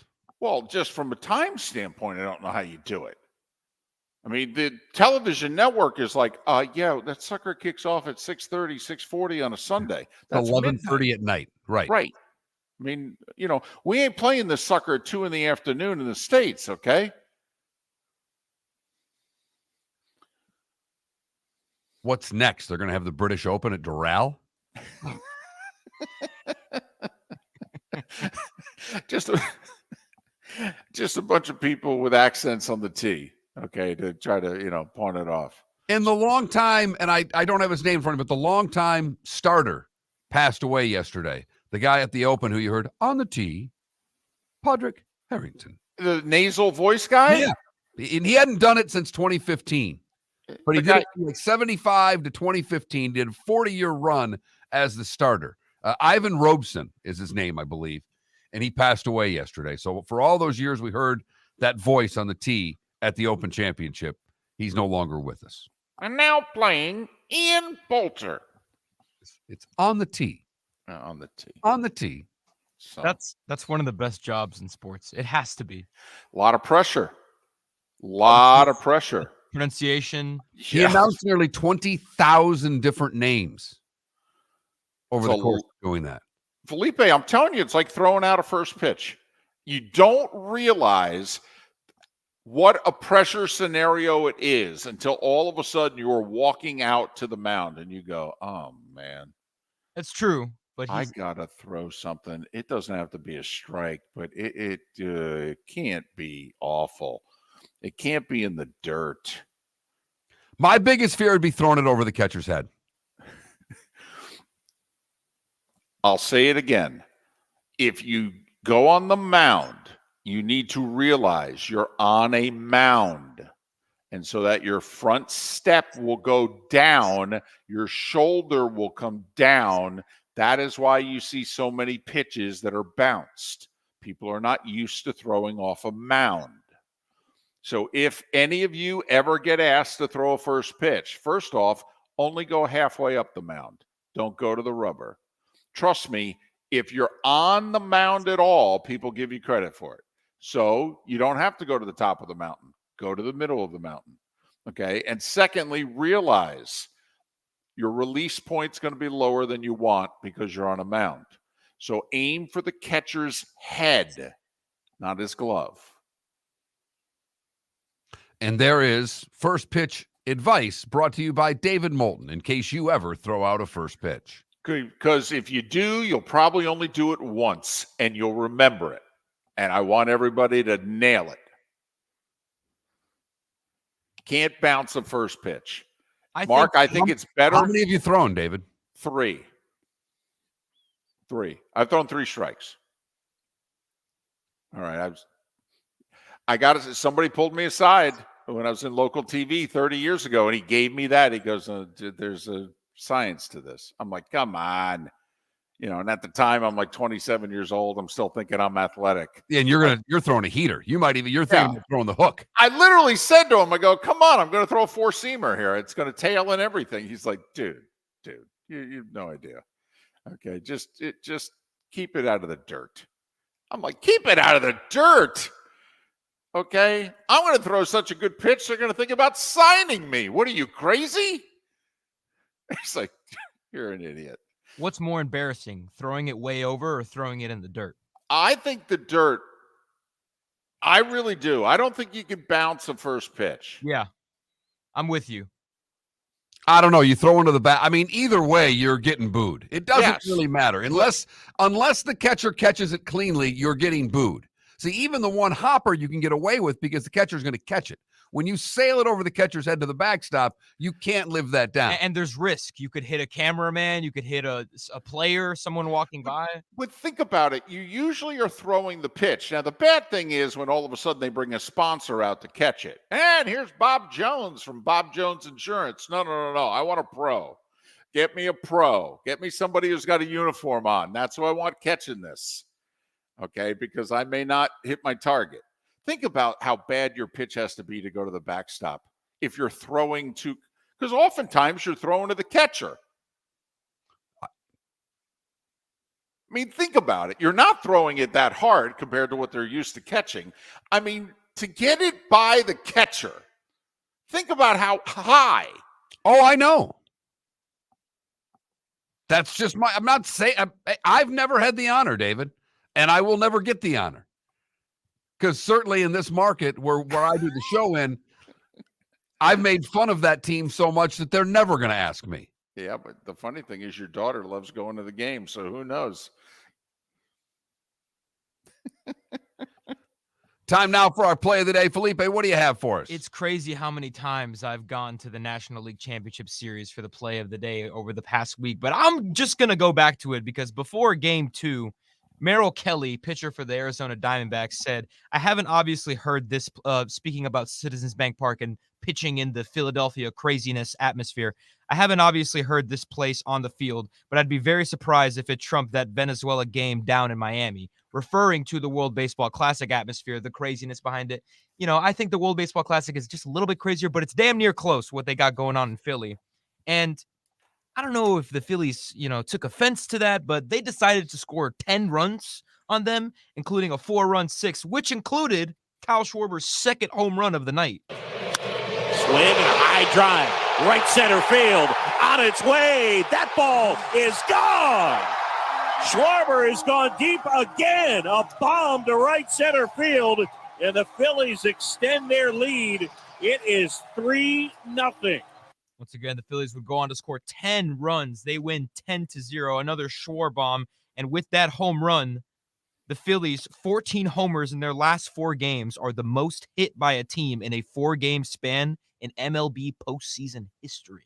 14 home runs in 4 games. Unreal. Red October in Philly. All 4 games in Philadelphia also. That is also true. They are very good at home. Well, it's also a bit of a bandbox. Okay, it does help. It does, but what was the final score of the game? 10 to what? 10-0. Zip, zilch, nada. They're hitting them. Their oppositions are not. No doubt. This slow pitch softball team is fun, isn't it? A lot of fun. They're really easy to root for, David. David Behrman, Pro Football Network. He joins us next right here, Miller and Moulton. Thanks for listening to the Florida Sports Network. The law firm of Michael F. Hornung has successfully represented the citizens of Southwest Florida for over 30 years. As a former prosecutor, the information I know is information you need to know. If you've been arrested for a DUI, a criminal matter, or involved in an auto accident, call the law firm of Michael F. Hornung. I'm a local attorney with local knowledge to assist you through the process. For a free consultation, call 239-437-0095. That's 239-437-0095. Offices in Fort Myers. Located on the East Trail, locally owned Naples Tiki Bar and Grill is an outdoor eatery next to the Hitching Post Shopping Center. Island-inspired food with a true tiki theme. The best place in Naples to enjoy the beautiful weather in Southwest Florida. The Naples Tiki Bar and Grill offers a great menu for dine-in or takeout. Enjoy our famous pulled pork, huge burgers, and tiki bar cocktails. Don't miss happy hour every day from 3 to 6 and live music 7 days a week. See you soon at the Naples Tiki Bar and Grill, 11498 Tamiami Trail East. Visit Jason and Todd at the Diamond District. 20 years ago, Jason and I had the idea for a jewelry store like no other, with a vast selection of certified diamonds priced 8 to 12% over cost. A team of individuals who are educated, driven, and believe in cultivating relationships. Today, we have become one of the largest independent jewelry stores in the country. Todd and I love what we do and are in the store nearly every day, along with our GIA gemologists, master jewelers, custom designers, and non-commissioned diamond consultants, all of which we consider family. As direct diamond importers, we travel the world, forging relationships and sourcing diamonds. What we love most about our business is that we can call Southwest Florida our home. If selection, value, and comfort are important to you, give the Diamond District an opportunity. You won't find a better diamond buying experience. Todd and I look forward to shaking your hand and welcoming you to our Diamond District family. At the Diamond District. You are listening to Miller and Moulton on the Florida Sports Network.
That's a solid question, Canada Relief.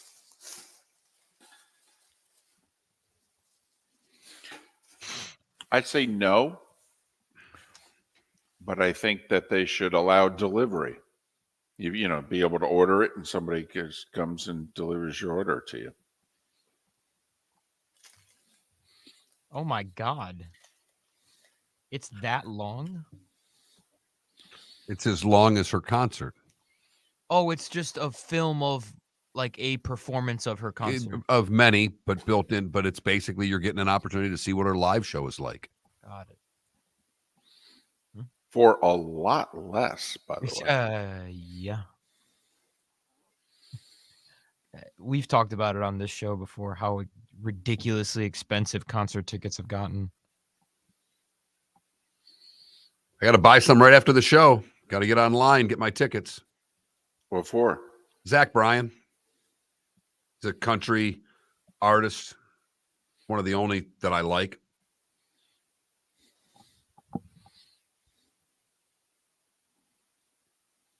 That new album's pretty good. It's really good. Yeah, it's really good.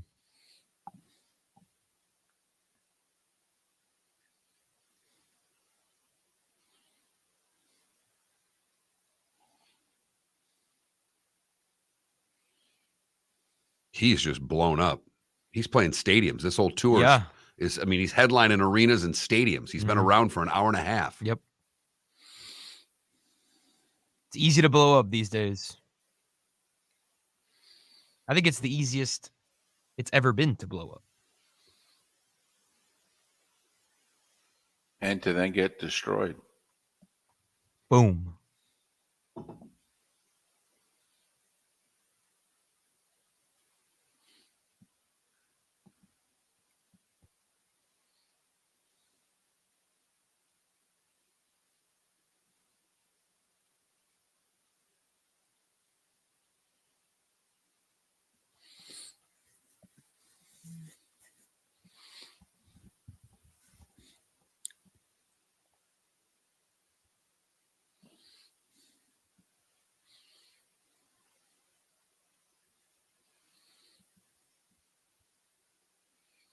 David's on hold. Great. Thank you.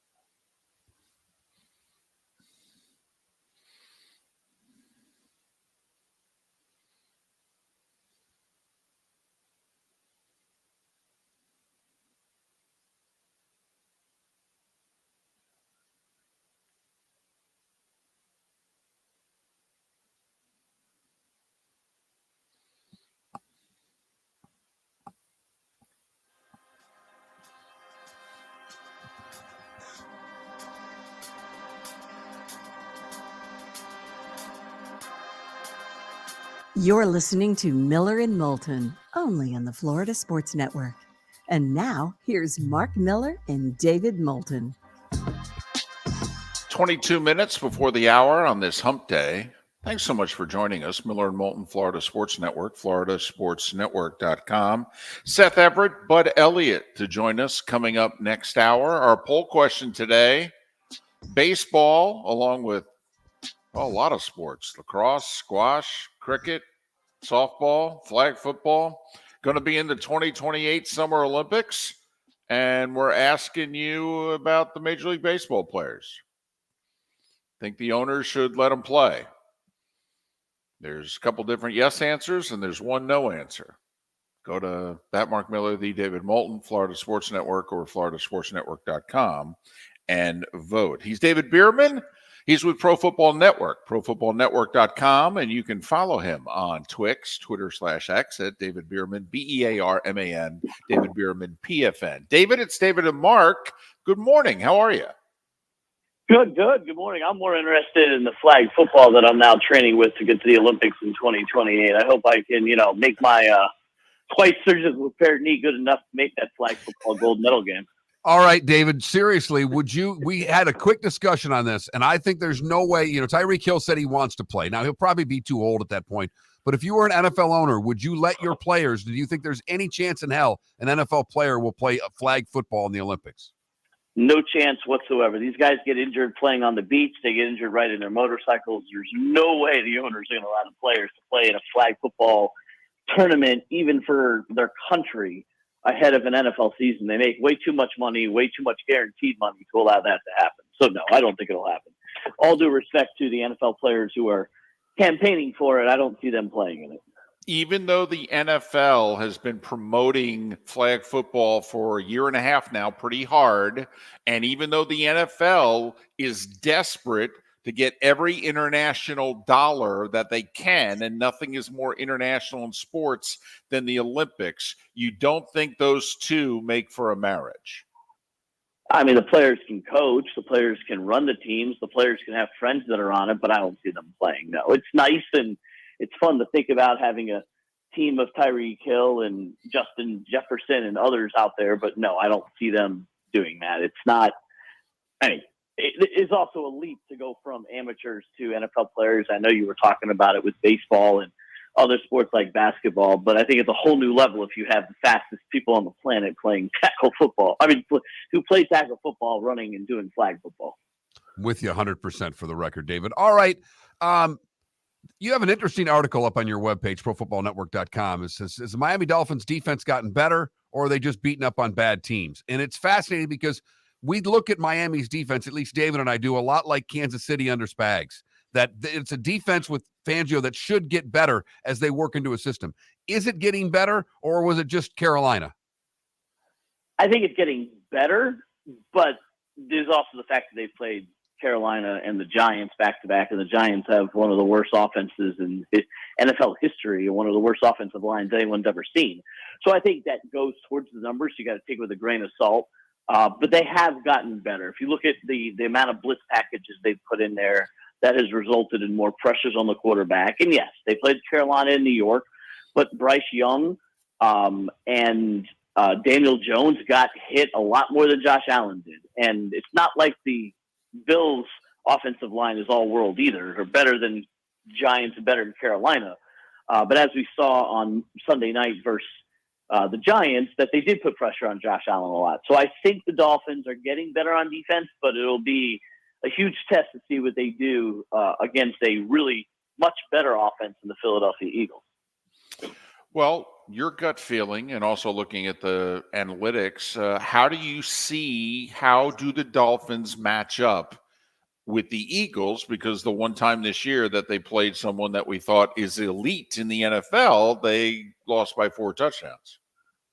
I think the Bills are a much bigger challenge for the Dolphins in terms of the way the Bills are structured, the way the Bills offense is. And remember, the Eagles are banged up. If you had asked me this 2 weeks ago, I probably would have said, well, this could be a lot of problems. It's still going to be problems for the Dolphins. But, Lane Johnson being injured, a couple of secondary people being injured.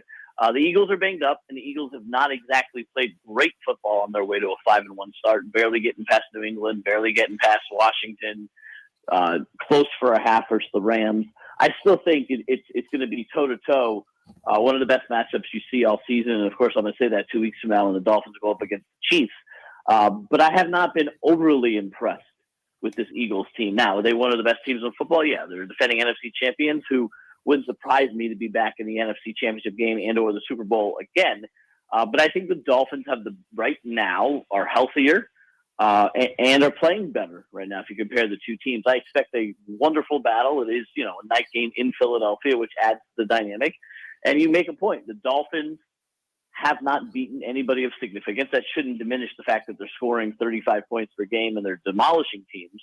But they got to bring their A game the entire game. You can't get down 14-0 to Philadelphia like you did to Carolina and expect to come back and score 35 straight points. But I do like the matchup. I think with the injuries to Philadelphia, that the Dolphins have a pretty good chance. And then the point spread, shows that. It's only a 2.5-point favorite for Philadelphia, which basically means it's an even game on a neutral field.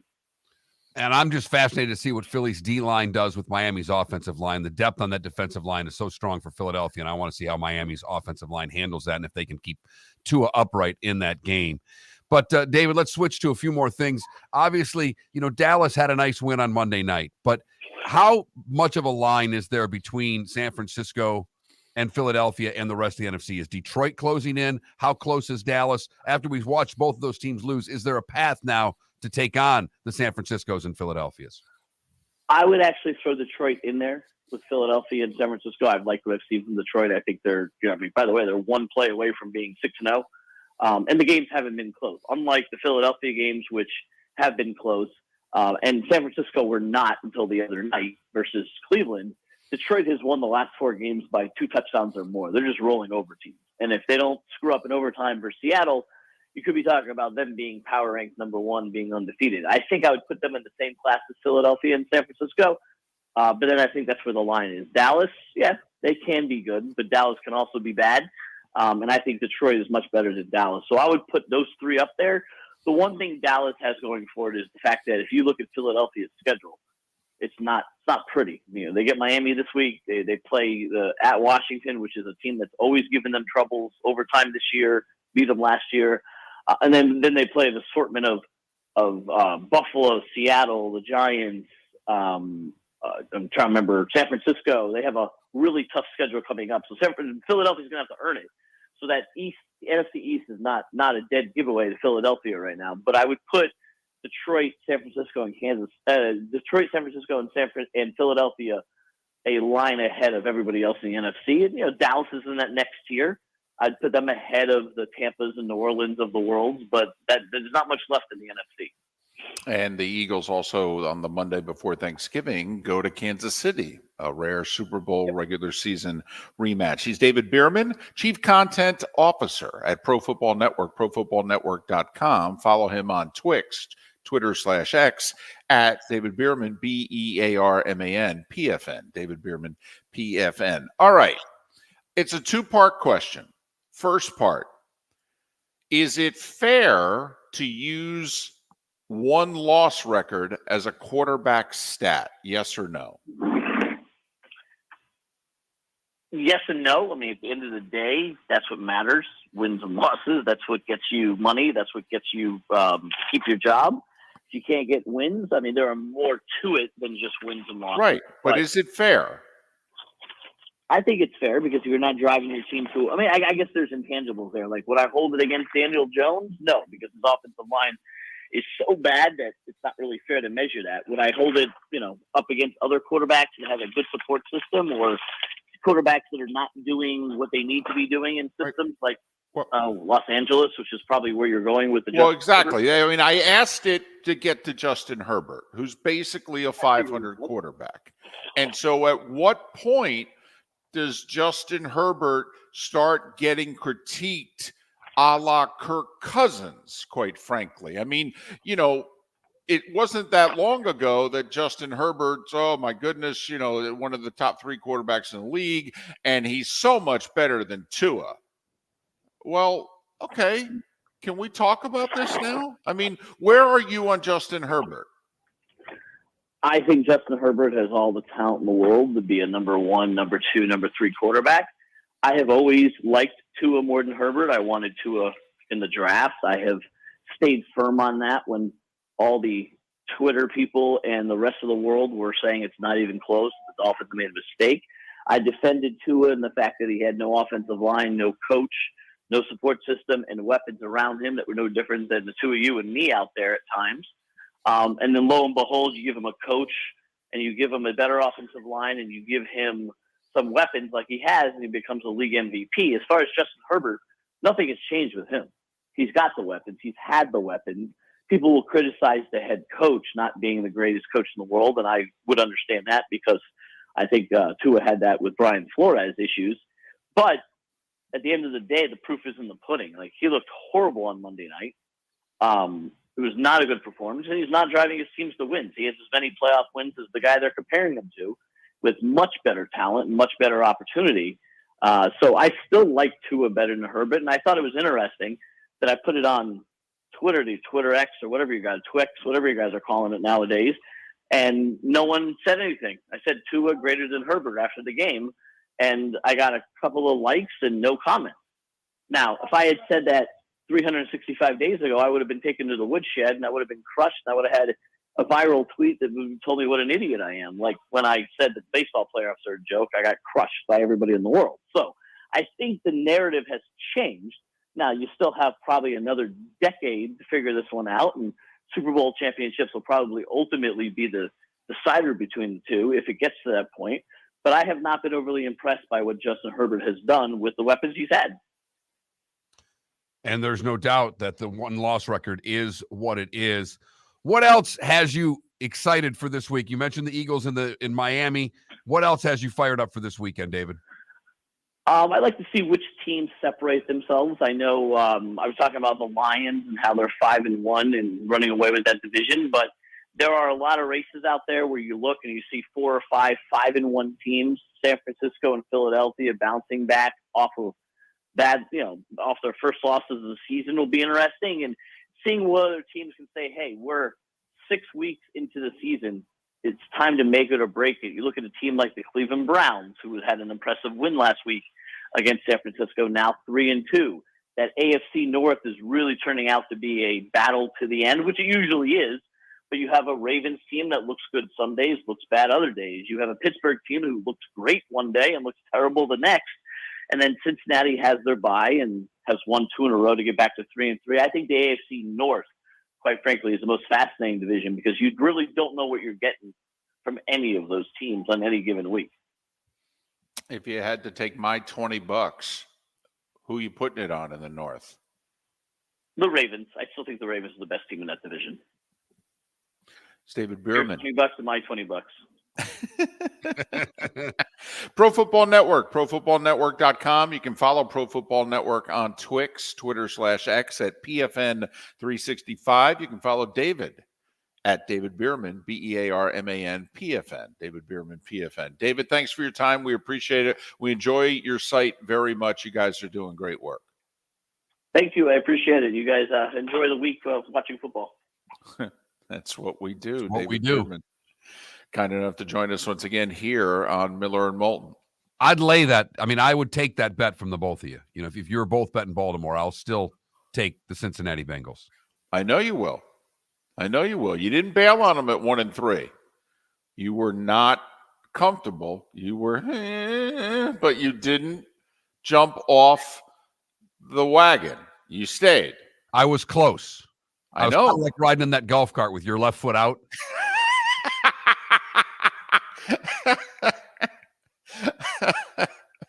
But I was, proud of you. You kept your butt on the seat and you kept, at least one hand on the wheel. So you're still there. Thought about turning it into a tree, but we got past it, and now the Bengals are at 500. We'll see what happens. I do think he's right that it's the most interesting division. That's the team that I'm waiting to. There's 2 teams that I'm looking at that are both 4-2. One that I'm all in on, and that's Jacksonville. The other's Baltimore, in which I'm like, come on, guys, do what Detroit's doing. You've got it in you. Take that next step. I think if the Jags get by tomorrow night, it's their 3rd game in 12 days in 3 different locations. I think it's going to be a very tough game for them in New Orleans. Never mind Trevor banged up. I think if the Jags win tomorrow night, Mark, the Jags are going on a run. And they'll have 10 days off before their next game to heal up after this long run. So I see exactly where you're going with that. I'm fascinated by Baltimore and Detroit this weekend for both teams because Baltimore needs the game and Detroit would look like they're world beaters if they get it done in Baltimore. Seth Everett is up next right here on Miller and Moulton. Thanks for listening. Florida Sports Network. Visit Jason and Todd at the Diamond District. 20 years ago, Jason and I had the idea for a jewelry store like no other. With a vast selection of certified diamonds priced 8 to 12% over cost. A team of individuals who are educated, driven, and believe in cultivating relationships. Today, we have become one of the largest independent jewelry stores in the country. Todd and I love what we do and are in the store nearly every day, along with our GIA gemologists, master jewelers, custom designers, and non-commissioned diamond consultants, all of which we consider family. As direct diamond importers, we travel the world, forging relationships and sourcing diamonds. What we love most about our business is that we can call Southwest Florida our home. If selection, value, and comfort are important to you, give the Diamond District an opportunity. You won't find a better diamond buying experience. Todd and I look forward to shaking your hand and welcoming you to our Diamond District family. At the Diamond District. Yeah. Hi. Excuse me. Hey, the line starts back here. Ma'am, if your party's not here, you're going to have to go around again. If you had the opportunity to avoid all this, wouldn't you? Salt Live is the official transportation provider of the Miller and Moulton Morning Show, making your trip to and from the airport seamless and stress-free. Salt Live is supported with the help of local partners like the Bayfront Inn. Gather your family and friends and enjoy a leisurely day on the water with a pontoon or deck boat. If you prefer to explore the waterways without a motor, the Bayfront has canoes, standboards, and kayaks. At the end of your journey, enjoy lunch or dinner at the Bamboo Tropical Bar and Grill. The Bayfront Inn, something for everyone on 5th Avenue in downtown Naples. BayfrontInNaples.com. When you need a ride, book with Salt Live Transportation, 308-8686, or book on saltlivetransportation.com. The law firm of Michael F. Hornung specializes in criminal defense, DUI, personal injury, nursing home claims, and auto accidents. I'm a former prosecutor with over 34 years of experience. The information I know is information you need to know. If you've been arrested for a DUI, time is of the essence to maintain your driving privileges. Call the law firm of Michael F. Hornung for a free consultation. At the law firm of Michael F. Hornung, we are committed to excellence in your representation. Being a local attorney with local knowledge is clutch to the success of your case. For over 30 years, we have successfully represented the citizens of Southwest Florida. For a free consultation, call 239-437-0095. That's 239-437-0095. Our offices are conveniently located in Fort Myers. Visit online at mfh-law.com. You are listening to Miller and Moulton on the Florida Sports Network.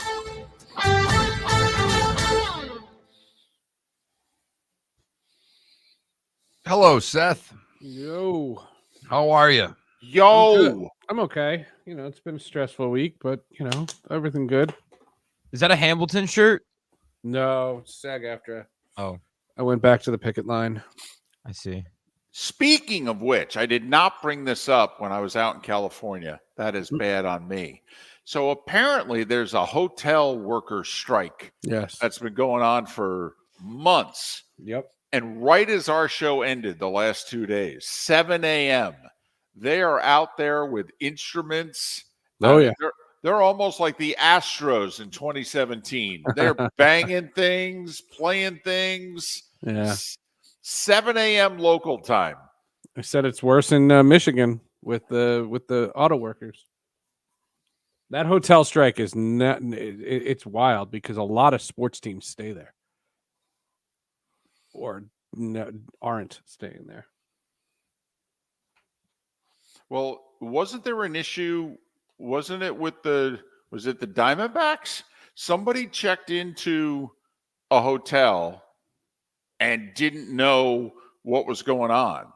And it was like the night before, like they checked in. No, I saw something like that. I didn't read it, but And then they were made aware, and they said they said we've spent the last however many hours trying to relocate, but with the size of our party and what have you, you know, there's no other place that can take us at this short notice. Totally. Yeah, it's messy. It's messy. But Mark, all of a sudden there's this noise, and I'm checking my phone. I'm like, is my laptop on? What do I have on? What am I playing? And then I realized, wait, is that coming from outside? It's 7 a.m. It's so funny. I on Friday I didn't go to Comic-Con, but Thursday I did, and I was going with a media contingent, and there was a press thing, and the SAG-AFTRA was walking outside. I was early, and one of the guys recognized me. He goes, "Hey, welcome back." He's like, "You're here to walk?"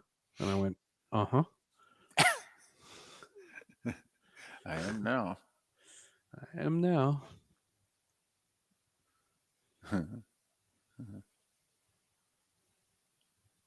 Yeah, New York Comic-Con was a cluster F. That was the only way to describe it.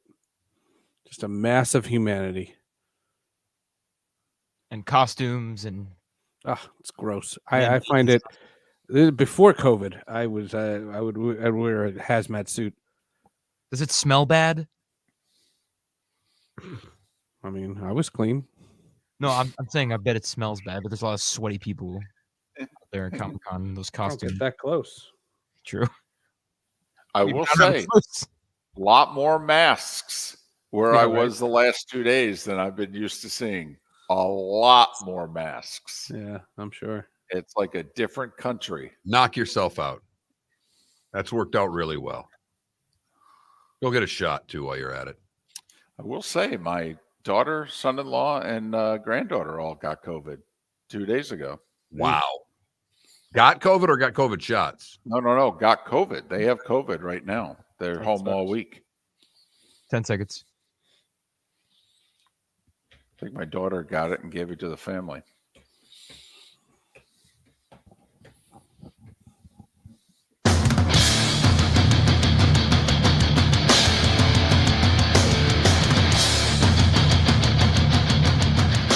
You are listening to Miller and Moulton, exclusively on the Florida Sports Network. And now here's Mark Miller and David Moulton. And just like that, it's the third and final hour of Miller and Moulton along the network. The Diamond District bonus hour awaits an hour from now in the 239. Miller and Moulton, the Florida Sports Network, floridasportsnetwork.com. On this day and this time, well, it's Seth Everett time. He is Sports with Friends and Hall of Justice, and follow him on Twix, Twitter/X, at Seth_Everett. Good morning, my friend. How are you? Good morning. Things are chaotic as always, but yeah, no, happy to be here. Boy, you sound it. I mean, Mark, we haven't had a guest sound this happy to be on the show in 20 minutes. Yeah, I was going to say that NFL guy, he was chipper. Well, so are you. Well, compared to you, Seth, yes. No, I'm fine. I'm totally fine. I'm totally fine. I'm totally fine. Seth, I feel like we should talk. I got material. I'll bring jokes. Don't worry. No. I feel like we should talk. You sound like you have things on your mind. Okay. No. I don't want to open Pandora's box. No, and we don't want you to either, since we have all of 12 minutes. I mean, it's not much of a box. Let's just say my family is overwhelmed with Israel. How about that? We'll just leave it there. That's very fair. That's very fair. And that's a hell of a box if we open it. No offense, 12 minutes. 12 minutes. I can't say what have I been doing all day? That and if I did, then we'd be, what's our Hall of Justice? Bye. So the baseball playoffs haven't really been on your radar, Seth? It's not. I'm not avoiding it. It has not compelled me in the slightest. I have not put it on. These series, first of all, Texas leads Houston 2-0. Again, another potential sweep. I remember covering those kinds of series, and if it wasn't 1-1 going back to the other city, you wanted it to be over. And then the Phillies, I'm thrilled for the folks in Philadelphia. I still have connections to there. I covered them over a decade ago. It's a great organization, but the Diamondbacks, are they stuck in the hotel? Sorry, I couldn't. You set me up.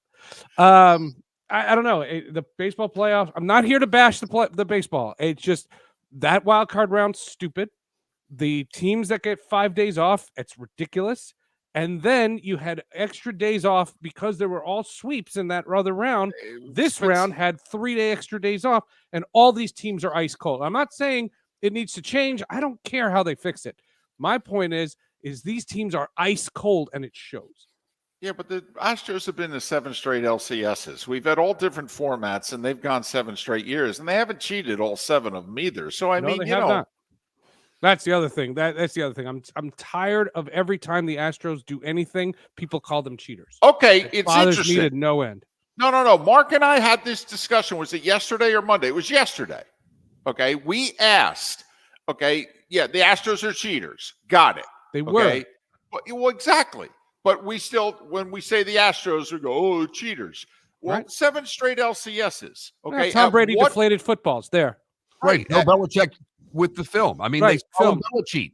I mean, I don't know how anybody thinks Houston's going to get rid of the mantra of being cheaters. They were cheaters. No, I talked to Dusty Baker about this when he took the job, and the idea was it wasn't about wins and losses. It was about restoring class and dignity to the organization. He did that.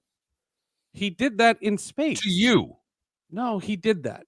The problem is the people who were the scumbags that were the architects and the people who were complicit, they're all out of the organization.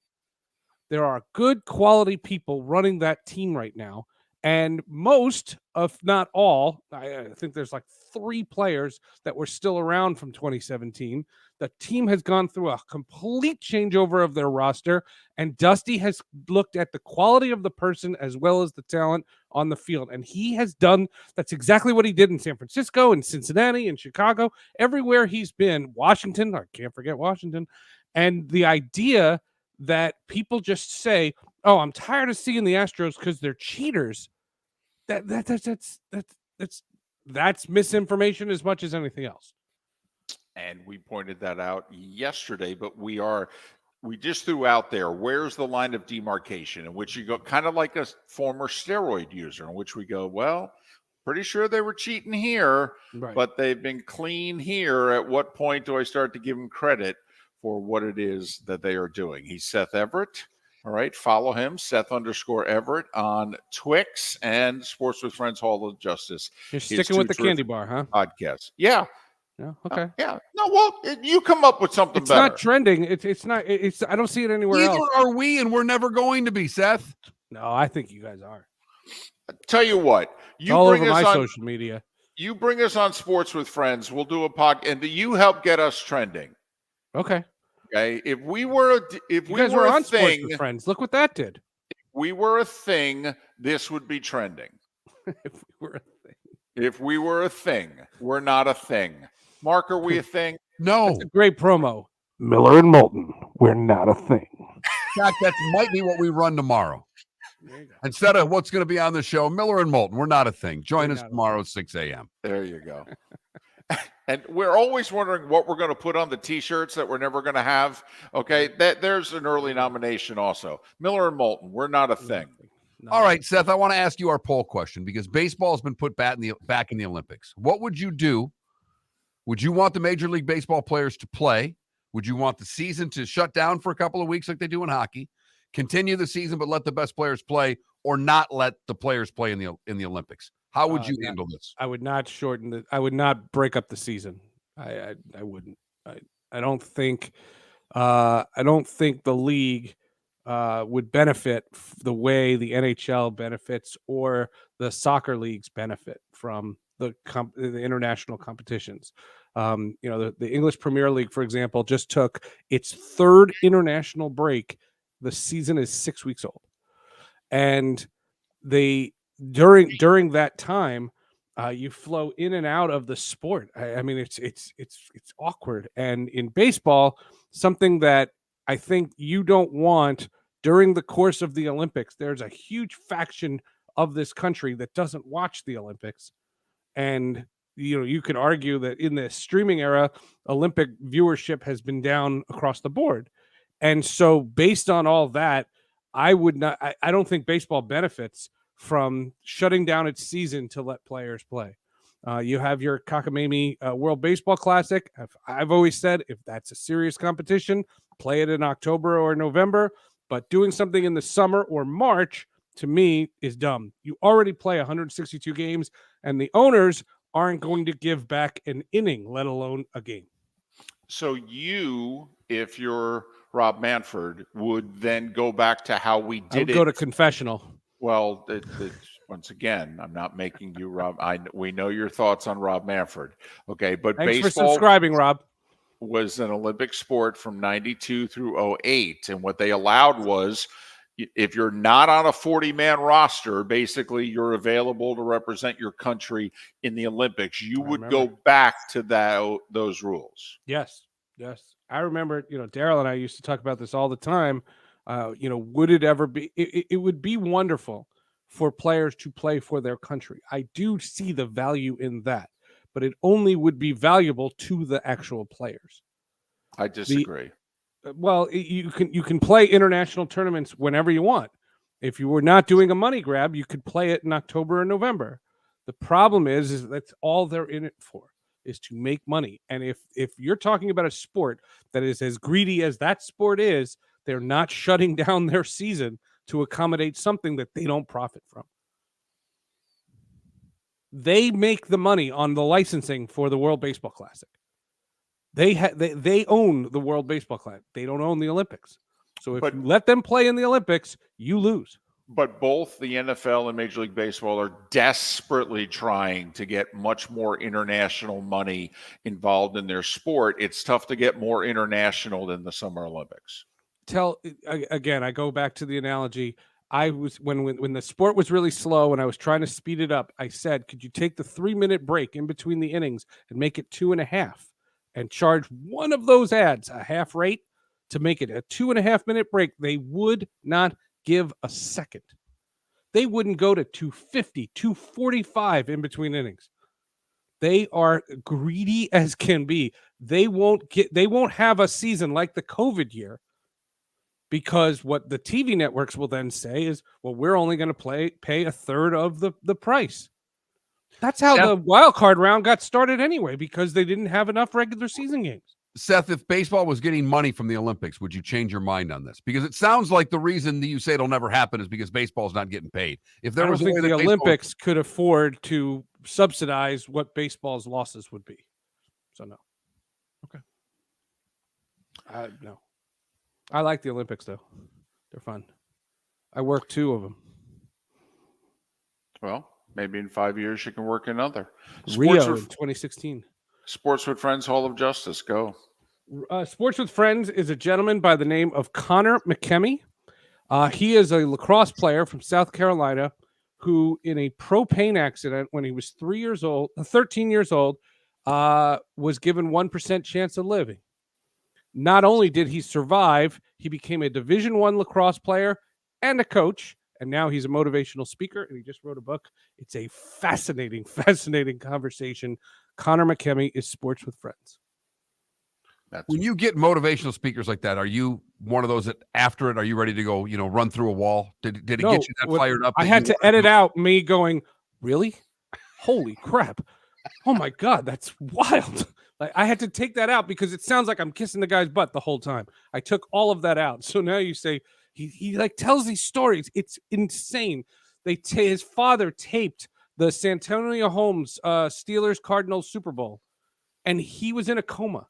He woke up, and first thing he found out was, oh my God, I missed this time. Who won the Super Bowl? Who was in the Super Bowl? They taped it for him. It's a crazy story. Connor McKemmy. I loved having him on. All right, 20 Hall of seconds. Justice. Julie Nathanson is a voice actor. She just completed her 100th video game. She has done 100 voice acting roles in video games. And we talk about the evolution of the video game, plus her other animation work. And she was on Beverly Hills 90210. Julie Nathanson, a return guest on the podcast. He's Seth Everett, Sports with Friends, Hall of Justice. And as you could tell, he is very interesting, as are his guests. Follow him on Twix. It would be a thing if we were a thing. Twitter/X. Miller and Moulton. We're not a thing. Thanks, Seth. Is that going to be his legacy with us now? Miller and Moulton. We're not a thing. Visit Jason and Todd at the Diamond District. 20 years ago, Jason and I had the idea for a jewelry store like no other. The vast selection of certified diamonds priced 8 to 12% over cost.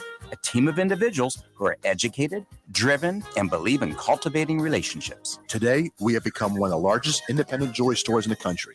Todd and I love what we do and are in the store nearly every day, along with our GIA gemologists, master jewelers, custom designers, and non-commissioned diamond consultants, all of which we consider family. As direct diamond importers, we travel the world, forging relationships and sourcing diamonds.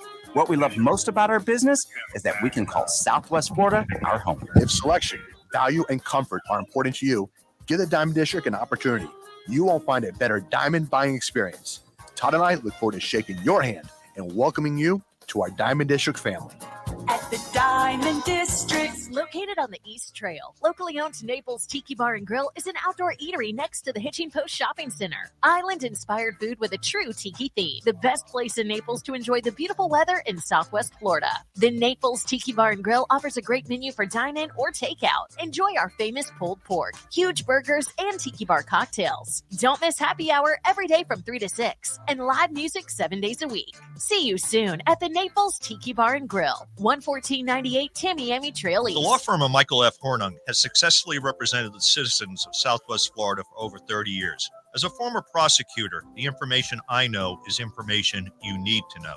If you've been arrested for a DUI, a criminal matter, or involved in an auto accident, call the law firm of Michael F. Hornung. I'm a local attorney with local knowledge to assist you through the process. For a free consultation, call 239-437-0095. That's 239-437-0095. Offices in Fort Worth. You are listening to Miller and Moulton on the Florida Sports Network.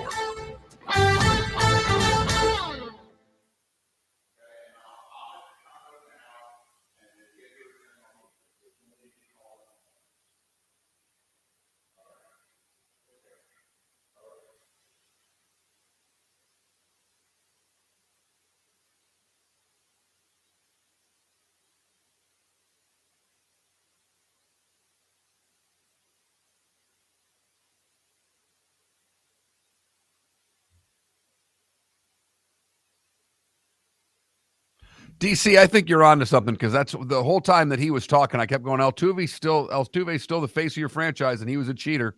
All I can see is him not letting anybody rip the shirt off of him.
What is the alternative to Twitter again? What's that new thing that started up like a month ago?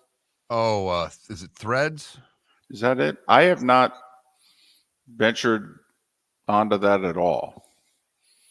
Twitter's just fine. This is just I mean, you know why. It's just a... Yep.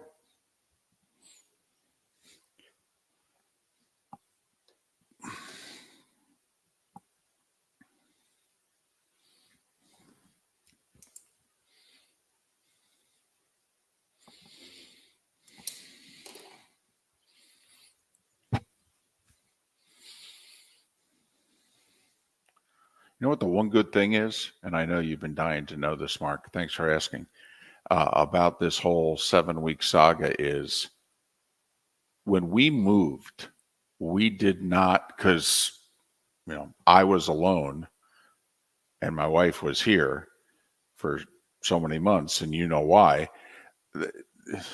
We didn't filter out the stuff that you would normally go, well, we don't need this anymore. We just moved everything. Right. And so, and in the last year, we didn't really, we've been slowly filtering out, but not quickly enough. This now has caused the two of them, who are responsible for most of the unnecessary stuff, right, to filter through the unnecessary stuff. And now they're both, there's, put it this way, the stuff we moved to the Airbnb 7 weeks ago, yeah, like at least a third of it's already gone. So like, figure one more 7 week stay in an Airbnb, we'll finally get our stuff down to what it needs to be.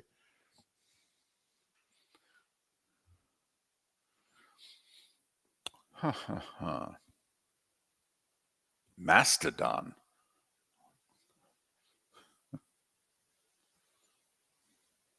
You got anything? Yeah, I do. Good. Awesome. Yes, no, maybe so.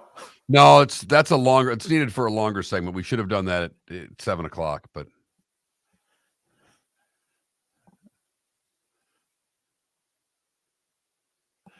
our friend thinks, because also the average time spent listening, we're 6th, and the average person listens like 40 minutes.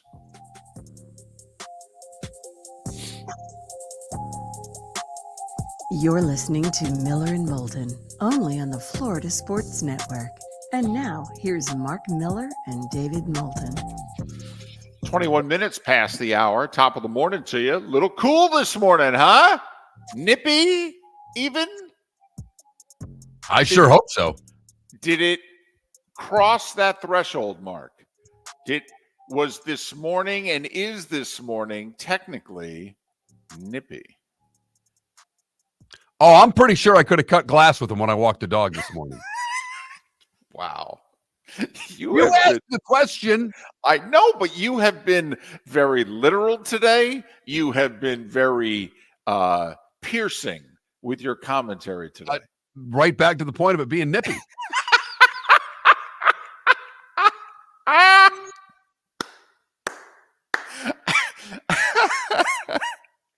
I got to think piercing one of those would really hurt. I don't understand it. I don't. But you know, that's us. But piercings are down now. Tattoos are up. I don't see the amount of piercings that I once did. I don't know. Felipe, does your girlfriend have like 67 earrings in one ear? Or is that kind of died off? Yeah, it's like 3 or 4. All right. That's a lot. Yeah, these days, that's a solid number. These days, it's like almost a normal number. If you pierced an ear and went home, who would snap at you first, your mom or your dad?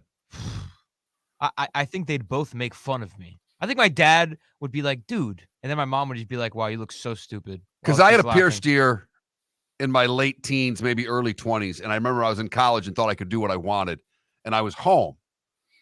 And I happened to be fortunately for me, on the opposite side of the dining room table as my father, when he looked at me and said, take that effing thing out of your ear before I rip your whole ear off. And he said it so matter-of-factly, I just leaned up, took it out of my ear and went, yes, sir. Well, he was still paying for things then. You're damn right he was. Exactly. My parents may go down the route of ridiculing me, for sure. This may shock the two of you. My mother, who ran the benevolent dictatorship for a very long time, always wanted me to get an ear piercing. Huh. She's a product of the 60s. She was a hippie, okay? Even though she had to cut it short because she went to nursing school and then had me and what have you. But she's from that era. She always wanted me to get an ear piercing. Now, she did say to me, if I got a tattoo, she would stab me in the neck. Okay, that I would not have a home to come to if I got a tattoo, but she always wanted me to get an ear piercing. Now that I think about it, I pierced my ear at around 20. I got a tattoo at 40. What the hell am I going to do at 60? Well, you skipped over that midlife crisis. Maybe you just do it a little late. Exactly. All right, so I stumbled across a survey here, and I wanted to share a couple of things that I found interesting in it. The Athletic did a survey of college football viewing habits, if you will. Okay. One, the college football fan loves Kirk Herbstreit. I mean, loves him. Asked what your favorite broadcast crew was. Fowler and Herbstreit get 38% of the vote. Gus and Joel Klatt get 22%. Your CBS broadcast with Gary and Brad Nessler gets 12%. McDonough and McElroy 10%, and then the RG3 broadcast is at 3%. So none of the rest of them even resonate. Really, there are 4 broadcast crews that move the needle, getting at least 10%. But Fowler and Herbstreit at 38%. Then when asked who your favorite analyst is, Herb Street gets 35% of the vote. And that's putting in everybody that's doing a big noon kickoff, college game day, and all of those things. Game day is still kicking big noon kickoff's butt. But it was 77 to 23% of what you prefer, game day to big noon kickoff. Last year, it was 82 to 18. So they did pick up 5% big noon kickoff, which is pretty substantial. But there were a couple of things on here that I thought were interesting. One was, how do you feel about Pat McAfee on college game day? 30% like it. 49% don't like it. I was really surprised by that. 21% have no opinion. Well, first off, I want to talk to the 21%. You have no opinion on Pat McAfee? That's interesting. I'm sorry. Can I take your pulse again? Back to you, Jim, in the studio. Because I think he's added a ton to the show. He brings a whole new energy. He knows his stuff. He's very knowledgeable. He and Herb Street seem to have a good rapport with one another. I mean, so do he and Dez. But with, Pollock going out, who didn't add much to me, I think McAfee's added a lot to the show. But I'm just surprised I'm in that much of a minority. But this is the one, David, that I wanted to get to. Two questions here. We've talked a lot about streaming and where we're going as viewers. Mm-hmm. What form of TV do you typically use to watch college football? Cable TV, 37.2%. YouTube TV, 37.1%. When you add all the streaming services in versus DirecTV, just a plain old antenna and cable, more people are streaming college football than are watching it in old traditional forms, if you will. Does that show a younger demographic then? 3,100 college football fans filled this out. This is all Athletic subscribers. I don't know how young. I would think that would, because you got to pay for the Athletic. Mm-hmm. Yep. And the other one is, have you paid for a streaming-only service like ESPN Plus or Peacock specifically to watch college football? What percent, David, do you think is paid for a streaming-only service specifically to watch college football? 17. 61.5%. Wow. Bingo. Peacock, ESPN Plus, working to the college football fan. Which will only mean what, Mark? More games on Peacock. Yep. Interesting. So just some numbers of the college football fan. Where do you fall on that list?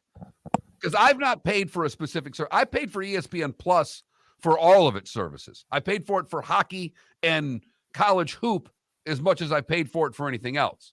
Peacock we just bought because, David, I don't know if you're aware of this, but the World's Gymnastics Championships were on Peacock only, and we had to have it.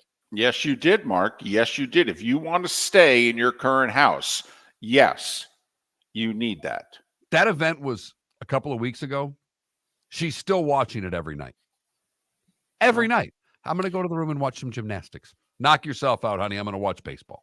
Well, I mean, you've got 50 straight nights of football in some way, shape, or form. She can stretch that World Gymnastics Championship out over 30, 40 nights herself.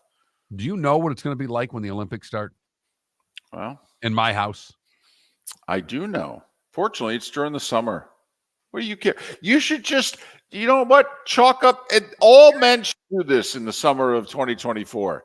You're just chalking up points, baby. Let the women in your house, absolutely, because you know what's right after the Olympics? Football season, in which you're like, do you know how many credits I've earned or you've burned, one or the other, in the last few weeks? It's a dadgum good point right there, David. You can score serious points at home. Yep.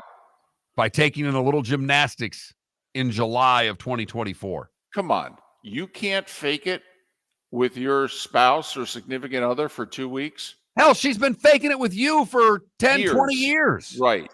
I mean, come on. Think about it. France, embrace it.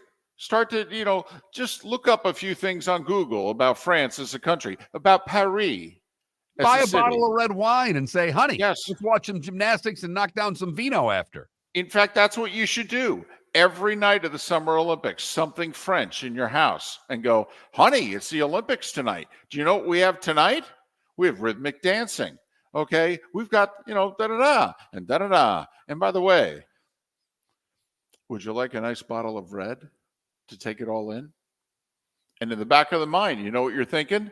Ha! Yeah, Michigan State, Minnesota. I'm watching that game at noon on a Saturday when I want. You damn right I am.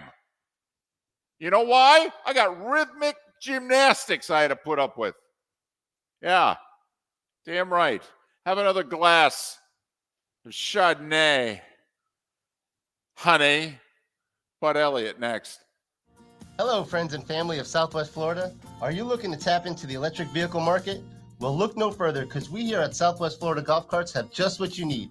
E-bikes, golf carts, LSVs, scooters, and more. Come down and talk with one of our experienced sales reps, have a soda and a smile, and you could be cruising the streets in your new EV today.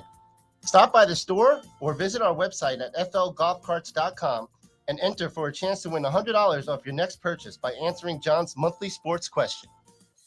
Located on the East Trail, locally owned Naples Tiki Bar and Grill is an outdoor eatery next to the Hitching Post Shopping Center. Island-inspired food with a true tiki theme. The best place in Naples to enjoy the beautiful weather in Southwest Florida. The Naples Tiki Bar and Grill offers a great menu for dine-in or takeout. Enjoy our famous pulled pork, huge burgers, and tiki bar cocktails. Don't miss happy hour every day from 3 to 6 and live music 7 days a week. See you soon at the Naples Tiki Bar and Grill, 11498 Tamiami Trail The East. law firm of Michael F. Hornung has successfully represented the citizens of Southwest Florida for over 30 years. As a former prosecutor, the information I know is information you need to know. If you've been arrested for a DUI, a criminal matter, or involved in an auto accident, call the law firm of Michael F. Hornung. I'm a local attorney with local knowledge to assist you through the process. For a free consultation, call 239-437-0095. That's 239-437-0095. Offices in Florida. You are listening to Miller and Moulton on the Florida Sports Network.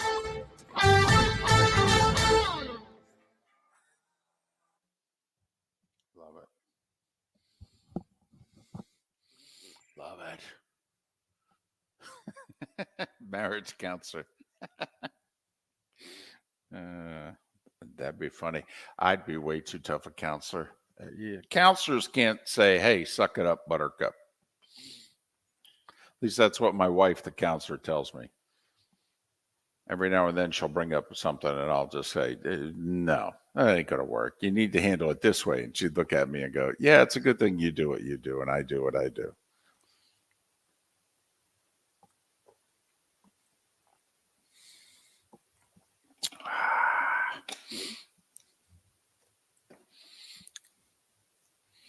And it's not even 30 days, Guillermo. It's 16. Hell, one day is the opening, one day is the closing. I mean, it's only like 14 or 15 even.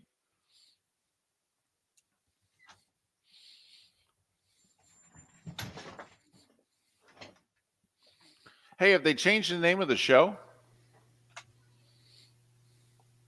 To high and tight there, bud.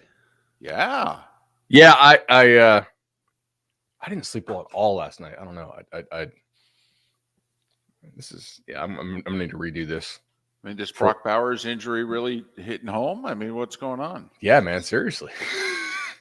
They were giving me so much crap for saying he couldn't win the Heisman. And I'm like, guys, if you're a non-quarterback, you need to be like leading the nation in receiving yards, and like be like which I think he's one of the best tight ends of all time.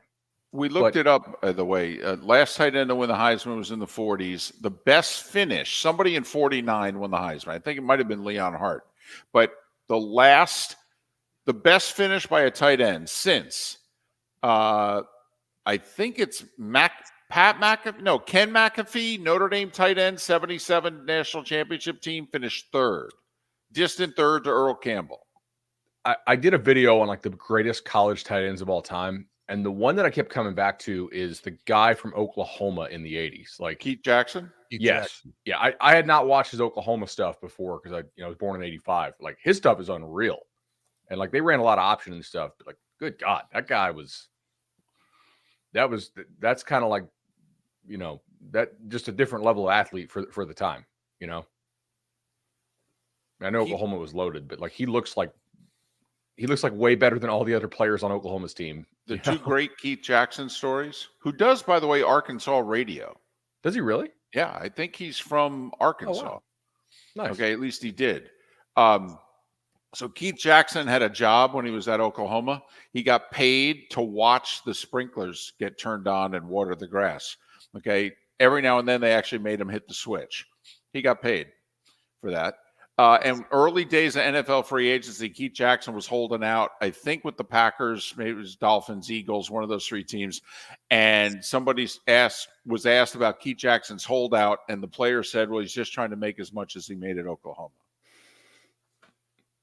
But NIL's ruining the sport. These guys have never Totally. I talking to an old friend of mine last night. His two sons both played low-level college football. And we were just talking this, that, and the other. And he's a Michigan State guy like me. I mean, they're talking about them getting pounded. And all of a sudden he goes, and I said, they're going to get worse next year because anybody that's good is going to transfer out. And he's like, transfer portal is the worst thing that's ever happened to college football. That is just that's a common thing I hear almost on a daily basis. I agree. I mean, this is what happens when you don't make any adjustments to your sport for the longest time. Right, like pigs fat, hogs slaughtered. Right. Yep. You know, if you put these guys on contracts, they can't transfer out. Listen, I know this is big in your world, but the number of people watching college football is up significantly. However, the big games are not getting the audience that they used to get. And what I wonder is, Bud, how much of this year's ratings is Deion in Colorado? And if we could somehow factor that out and then look at the numbers, because like Notre Dame USC did not do the numbers at Notre Dame. When Ohio State, Notre Dame did not win the night, that's when I went, what's going on here? I agree with you on that. I also wonder, and we'll get into this on the show, you have so many more undefeated teams. Other games feel big. You're listening to Miller and Moulton, only on the Florida Sports Network.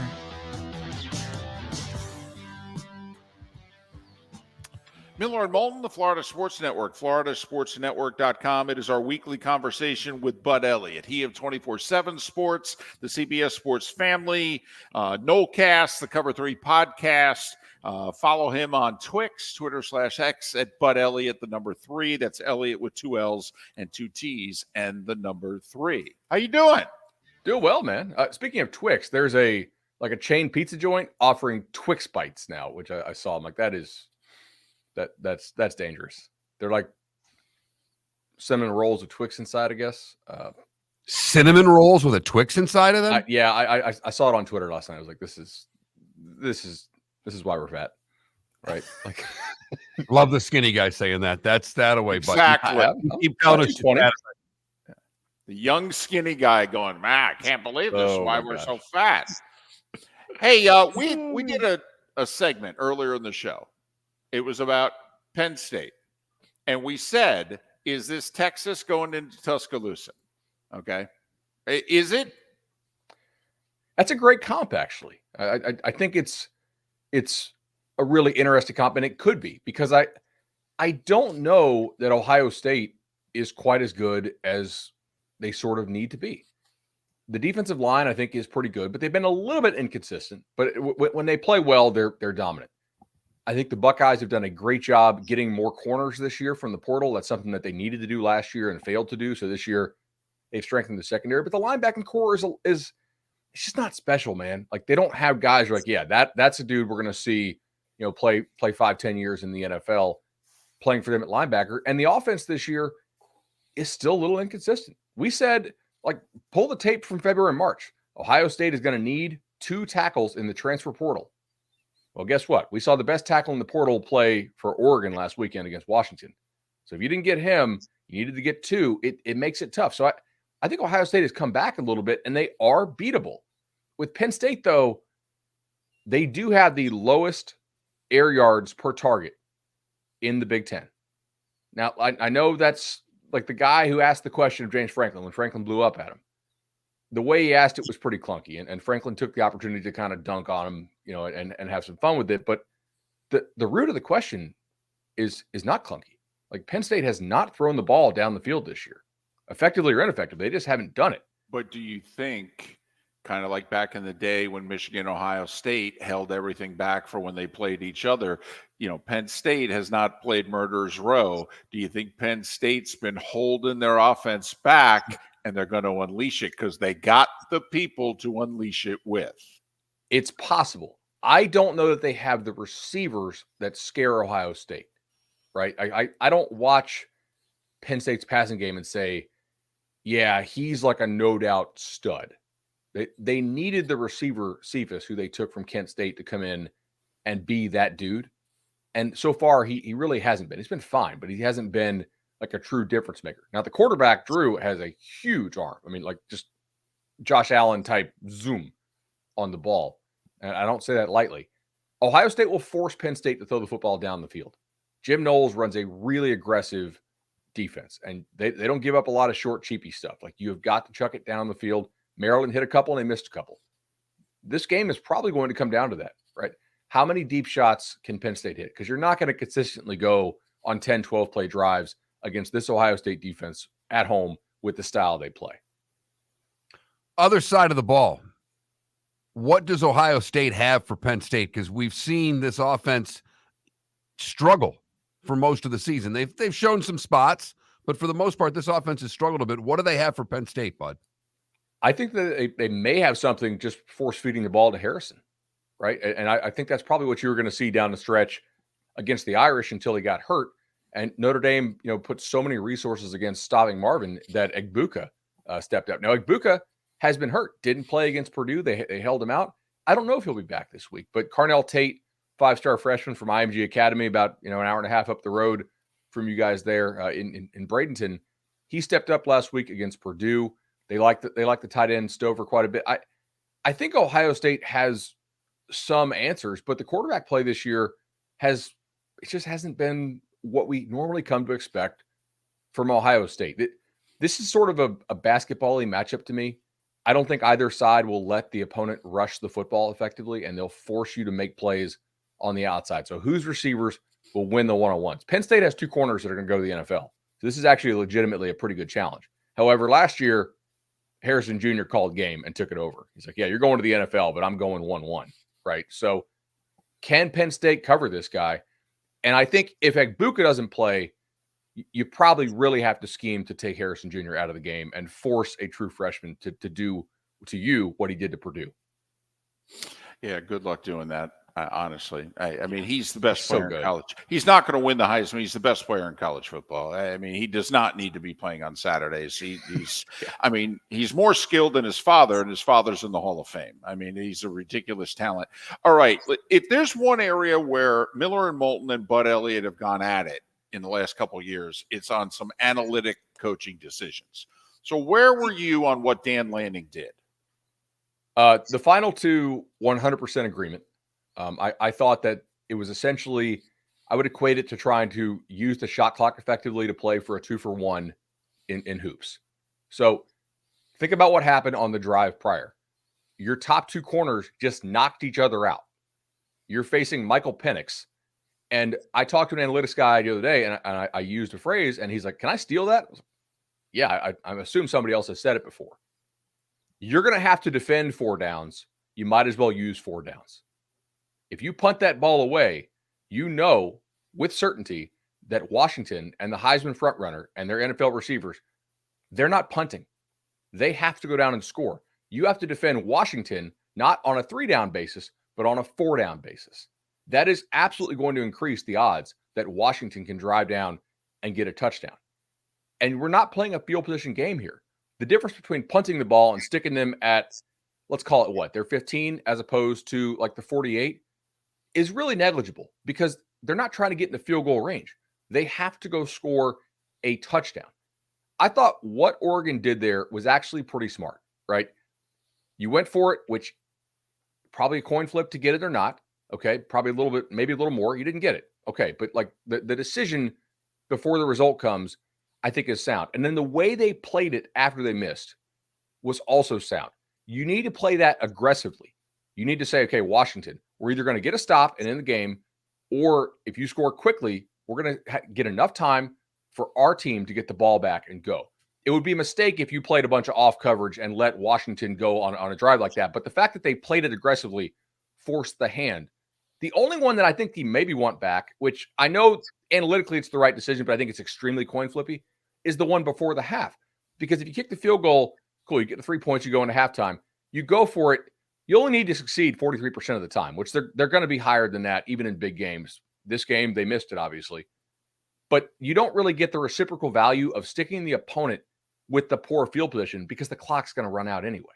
So it's not like in a normal situation, 10 minutes left in the half, it's an easy go because sticking the opponent at their own 2-yard line, is a major win for you.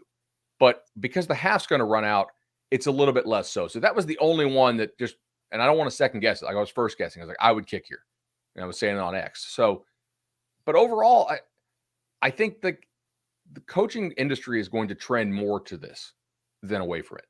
It's sort of like 20 years ago with bunting in baseball. You're going to see over time this works out more than it doesn't. What's Duke got for Florida State Saturday night? I kind of think FSU rolls them. Duke's O-line's okay. They have 2 pretty crafty receivers. The back's good. I just don't know if Leonard is going to play. He was still limping during warmups last week. That's the Duke quarterback, by the way. Sorry, yeah. And maybe, honestly, maybe the second best quarterback in the ACC, if healthy. Like, he's really, really good. High-level basketball recruit, elite athlete, good enough thrower. But the legs are a big part of his game. And he had that terrible ankle injury against Notre Dame to end the game. They keep calling him day-to-day, but they called him day-to-day last week, and he did some stuff in warm-ups and was limping. So they have a very difficult stretch coming up, which includes a Saturday game next weekend and then also a short rest Thursday night game against Wake Forest. This is not me trying to talk Duke coach Mike Elko into not playing him because I'd like to see FSU play him. It'd be a really fun matchup. But the backup was, 4 of 12 last week against NC State. So if Leonard can't go, I kind of think it's night-night, honestly, and have like a 37-14 type thing. The impact of the Bowers injury on Georgia.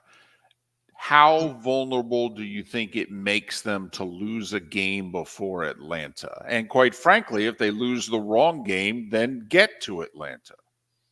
That's a point the second point I really hadn't thought about. Yeah, there's some chance that if they lose to Tennessee, that maybe they. Listen, bud. They lose to Florida. They're tied with Florida Gators at the tiebreaker. They lose to Missouri with the way the standings is right now. Then they'd be tied. Missouri would have the tiebreaker. I mean, they actually need to win.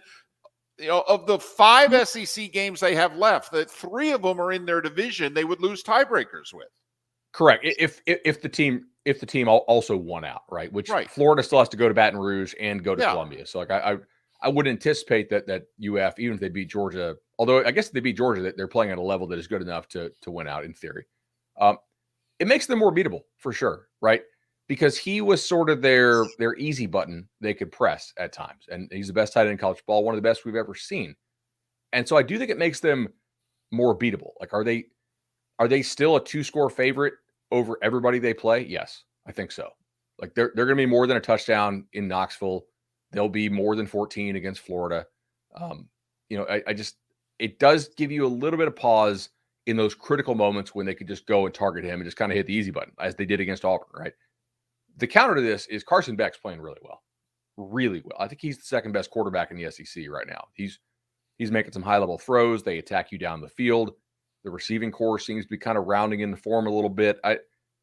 I watched what they did against Vanderbilt, and they basically just repped a lot of stuff that they had problems with in the last couple of games. Like, they treated Vanderbilt like a scrimmage, honestly. And Kirby's like, yeah, there's a lot of things we need to improve on still. I'm glad we got some reps. I'm like, you guys, you literally just treated that like a scrimmage.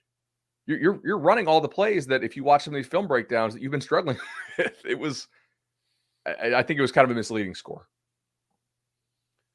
All right, Tennessee and Alabama. Is Alabama? I guess the question really is Alabama going to run it through and get to Atlanta? I mean, the odds say yes. I don't know that I trust the odds here necessarily. When you guys were watching in that noon slate, it was a pretty bad noon slate overall. There wasn't a single game within a score, pretty deep into into the noon slate, and then Arkansas starts to come back. Like, how excited did you get? Or does your mind already sort of know, like, this Bama team ain't it, right? Like, you weren't 3 years ago, 5 years ago, we would have been like, oh my God, like, this is getting tight. Like, must watch, must turn over to see if they're going to blow it, that type of thing. Now we kind of just know, like, Bama doesn't have that edge to them overall. And I think part of it's just the inability to pick up like 3rd and 7, 3rd and 10. They're not a team that can just drop back and chuck it. The passing game is almost entirely short stuff, screens, and shot plays. So I guess that they could, but like, guys, LSU could get them in Tuscaloosa. Tennessee, I don't know. Like, Tennessee lost their right tackle again at the very end of that Texas A&M game. And if you recall, Florida abused the backup in Gainesville. Like, they could not block because the right tackle in that game had got popped for weed the night before the game, so he had to miss the game. And Florida went right at Tennessee's backup and just crushed that kid in the swamp. I don't know that Tennessee has a prayer to block Alabama, but Tennessee's defensive front is pretty damn good. So this could just be a really ugly, low-scoring game, despite the fact that they both throw a lot of deep balls and play with a lot of tempo. Is Florida State going to be unbeaten in the playoff? Like, the odds say that everybody will have a loss, but as we know, some teams go undefeated each year. I think it's in some ways shaping up for it. They will get a home run effort from Miami.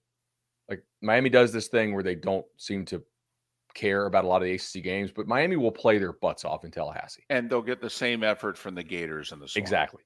Yeah. Wake Forest may have 2 hurt quarterbacks, so that's the road game next week. Yeah, and I mean, going to Pitt, that is a game. I think Florida State is a team that is leveled up enough from where Louisville is to where they probably don't get clipped by Pitt. Right now, could that be an ugly game where people start to question you? Sure, because that's how Narduzzi's going to play it. But I think that the odds that they go undefeated are better than people think. I look at the ESPN FPI predictor. There's 3 teams that FPI is just way lower on than Vegas is. Right. And Vegas takes bets, and Disney would be bankrupt if they had to take bets based on FPI. Those 3 teams are Michigan, Georgia, and the Noles. So Vegas has a lot more confidence in those 3 than ESPN's FPI does. And they don't buy Oklahoma at all. Sorry. Which is interesting because, no offense, they don't have anybody on their schedule before a rematch with Texas, quite frankly. Right. I mean, they really should be 12-0 when they play Texas again. But, Elliot, 24/7 Sports, the CBS Sports family. You got the Cover 3 podcast. You got Noel Cass. Follow him on Twix, Twitter/X at Bud Elliott, the number 3. That's Elliott with 2 L's and 2 T's, 3. Bud, nice looking hairdo, by the way. It's another reason to check this segment out on twitch.tv/Miller Moulton. Have a great week. I guess. Be well. You see what happened? The Rays went out of the playoffs and he lost the Rays hat. I don't blame him. I can't blame him for that. I wore it the other day. They gave me crap for it. Miller and Moulton. The bonus hour is next right here on the Florida Sports Network.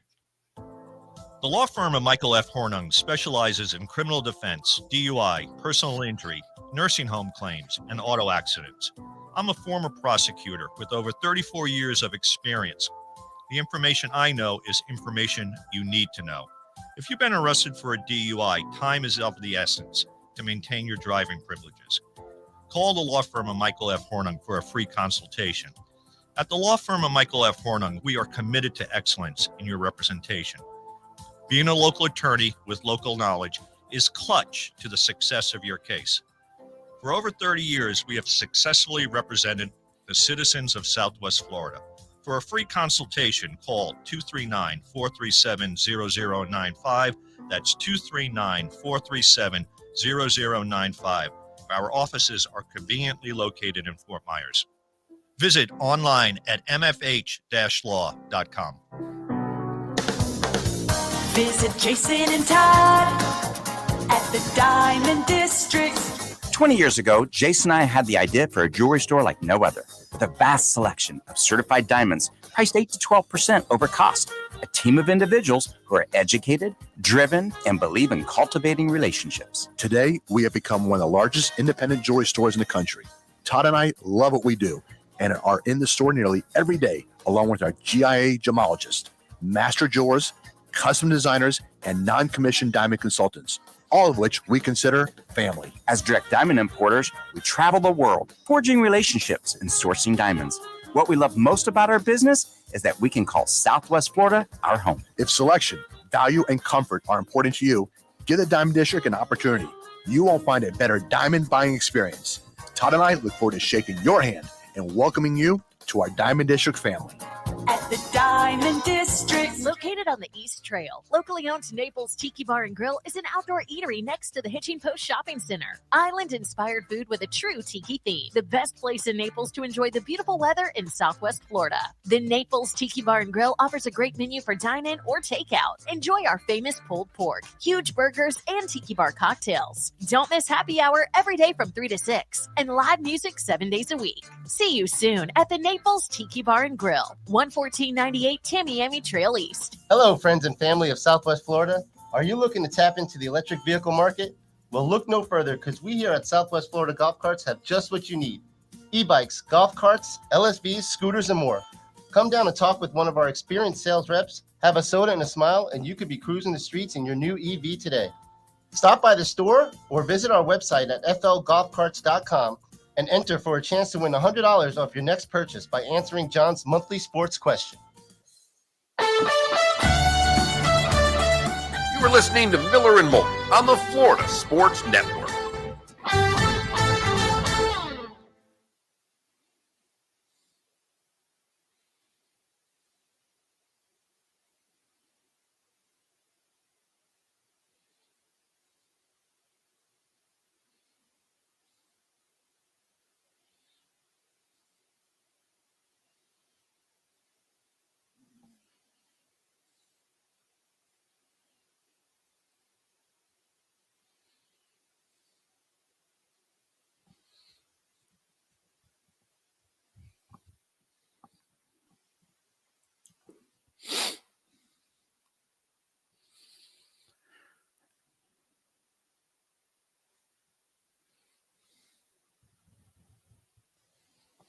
So back to what we were talking about. So our former fearless leader there, he thinks that our show being as structured as it is and with the hard segment times that it is has turned out to be a big help. That the audience has gotten to recognize what it is.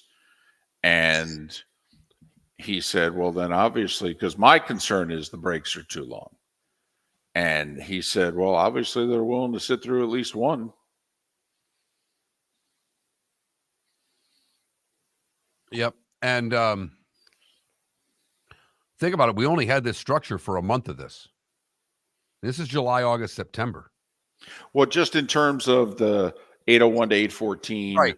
It just, Yeah, we've been on that for a while now. We've been on that for a year and a half, probably. Well, really 2 years. I mean, it's 2 years this month that we started Act 3.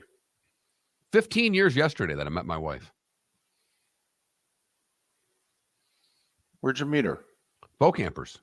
Well, I know that you, because I didn't know if you met there. I knew that, like, no, at bow campers. Literally, Chad Rexford walked over and said, grabbed me, pulled me across the room, said, Eve, this is Mark Miller. Mark, this is Eve. She's going to be your wife. Come on. Swear to God. Swear to God. Because, like, a couple weeks later, I know she came to Bow Campers. We were doing the show, and she came there, you know, near the end of her shift, and we were still on the air. And you said, by the way, Eve and what have you. And I was like, oh, but I didn't realize you met there. Yeah, I went there for the Wisconsin-Ohio State game.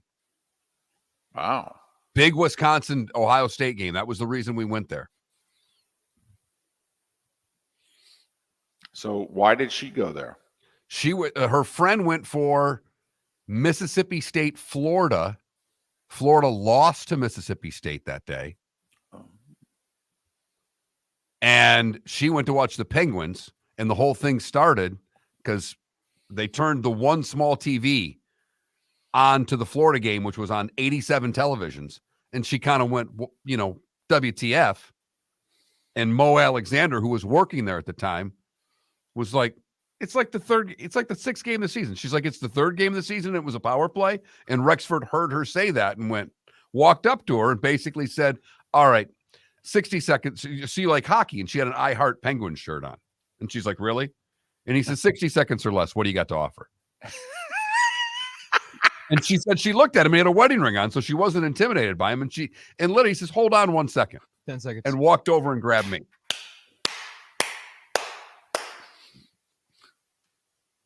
Well, and the first time I met her, I called her a 5-tool player. Yep. Right.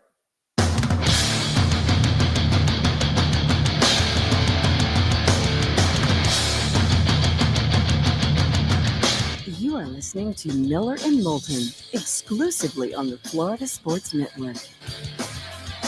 And now here's Mark Miller and David Moulton.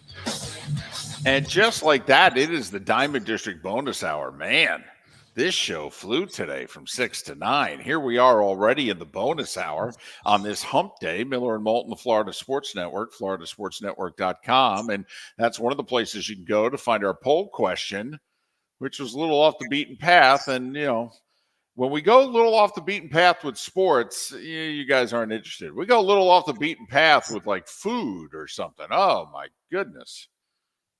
8 million clicks. But so off the beaten path today, they've added a whole bunch of sports to this whole Summer Olympic Odyssey in 5 years in Los Angeles. I mean, it's squash and lacrosse but they also added, the baseball and softball back. Did they add butternut squash or just regular squash? Because I'm telling you, butternut squash ravioli is highly underrated. Huh. The restaurant up the road that serves it, it's just delicious. Interesting. Do you make it? No, ravioli. That's a lot. You start making your own pasta. That's a lot of work. That's above my pay grade. I've never made my own pasta. What are you talking about? It's a lot of work. You just dump the box into the boiling water and you stir it and you wait a few minutes. It's done. If you were close enough to me right now, I would take one of those pieces of pasta that you're taking out of the box and see if it's possible to inject it into your neck. Wait, so there's a different way to make pasta? Flour, eggs, and water. Yes. Anyway, our poll question, the baseball is coming back into the Olympics in 5 years. And none of you care. No, I understand that. Miller and Moulton did a little bit, enough to make it a poll question. You know why? Because Bryce Harper cared, and he's cool. I mean, can you be any cooler in baseball than Bryce Harper? No. Actually, as a matter of fact, you cannot. And Bryce Harper's like, I want to represent the United States in the Olympics in 5 years. I'll be 36. I know I'll be old. Nobody will want me, but I want to do it. And we were like, well, okay. Who else is signing up? And if the players really want to do this, will baseball do what hockey does, which is, grudgingly shut their season down every 4 years and do this Olympic thing? And I don't think there's a chance in hell that they will. It's July. It's the key part of the season for teams to make money. I think they should.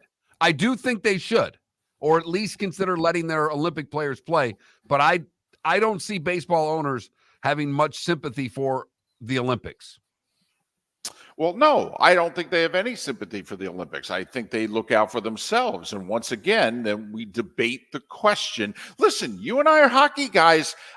I don't want to speak for you. I don't think the NHL benefits greatly from shutting their league down for 2+ weeks and having their top players play in the Olympics. I got to be honest with you. Taking a look at all of the things that come from the Olympics, I'm like, well, where's this tremendous growth in the sport that the Olympics was supposed to help them provide? Quite frankly, I don't see the huge benefit from the players in the Olympics. In fact, wasn't there an Olympic game 4 or 8 years ago that there was a dispute between the NHL and the IOC and we didn't send them? Right. I mean, was it this big loss? No. To me, for the hockey fan, it was, because I think the Olympic hockey is some of the best hockey you'll ever see. Everybody hits, including the top players. It's like the playoffs. I find it to be an amazing product. But I understand the point that you're making also, David. I'm a hockey nut. I almost drove 14 hours to go watch a Canada's Cup game when I was 17 years old. So it doesn't take much for me to get excited about this sport. Now, the one thing that it does do with us hockey nuts is it does recreate the debate every 4 years when you see the world's best on the bigger ice surface. It's like, I mean, the baseball, the NHL rinks are not international. Yeah, but they play it all in the NHL rinks now. Well, but not if they're overseas. I mean, last time I remember the Olympics, the ice was still a little wider, a little bigger than what we get in the NHL. But I could be wrong.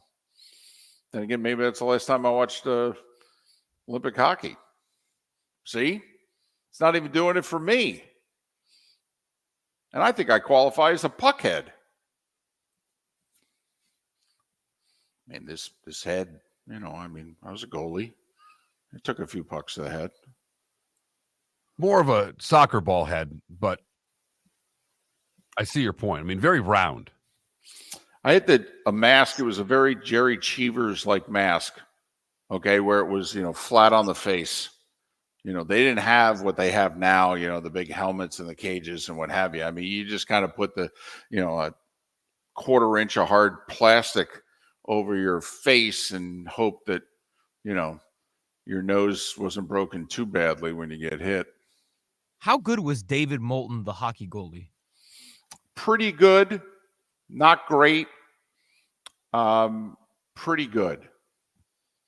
Mind you, my guess is it was in boots, because I've not seen a lot of skating David Moulton. Was it? Well, no, there was both. There was skating David Moulton. Oh, and skating David Moulton played goal too? Yeah. Well, you got to remember the day. It was kind of like catcher. What do? You put the fat, unathletic guy in goal. That was kind of the thought. And then my job was to get skinnier and more athletic.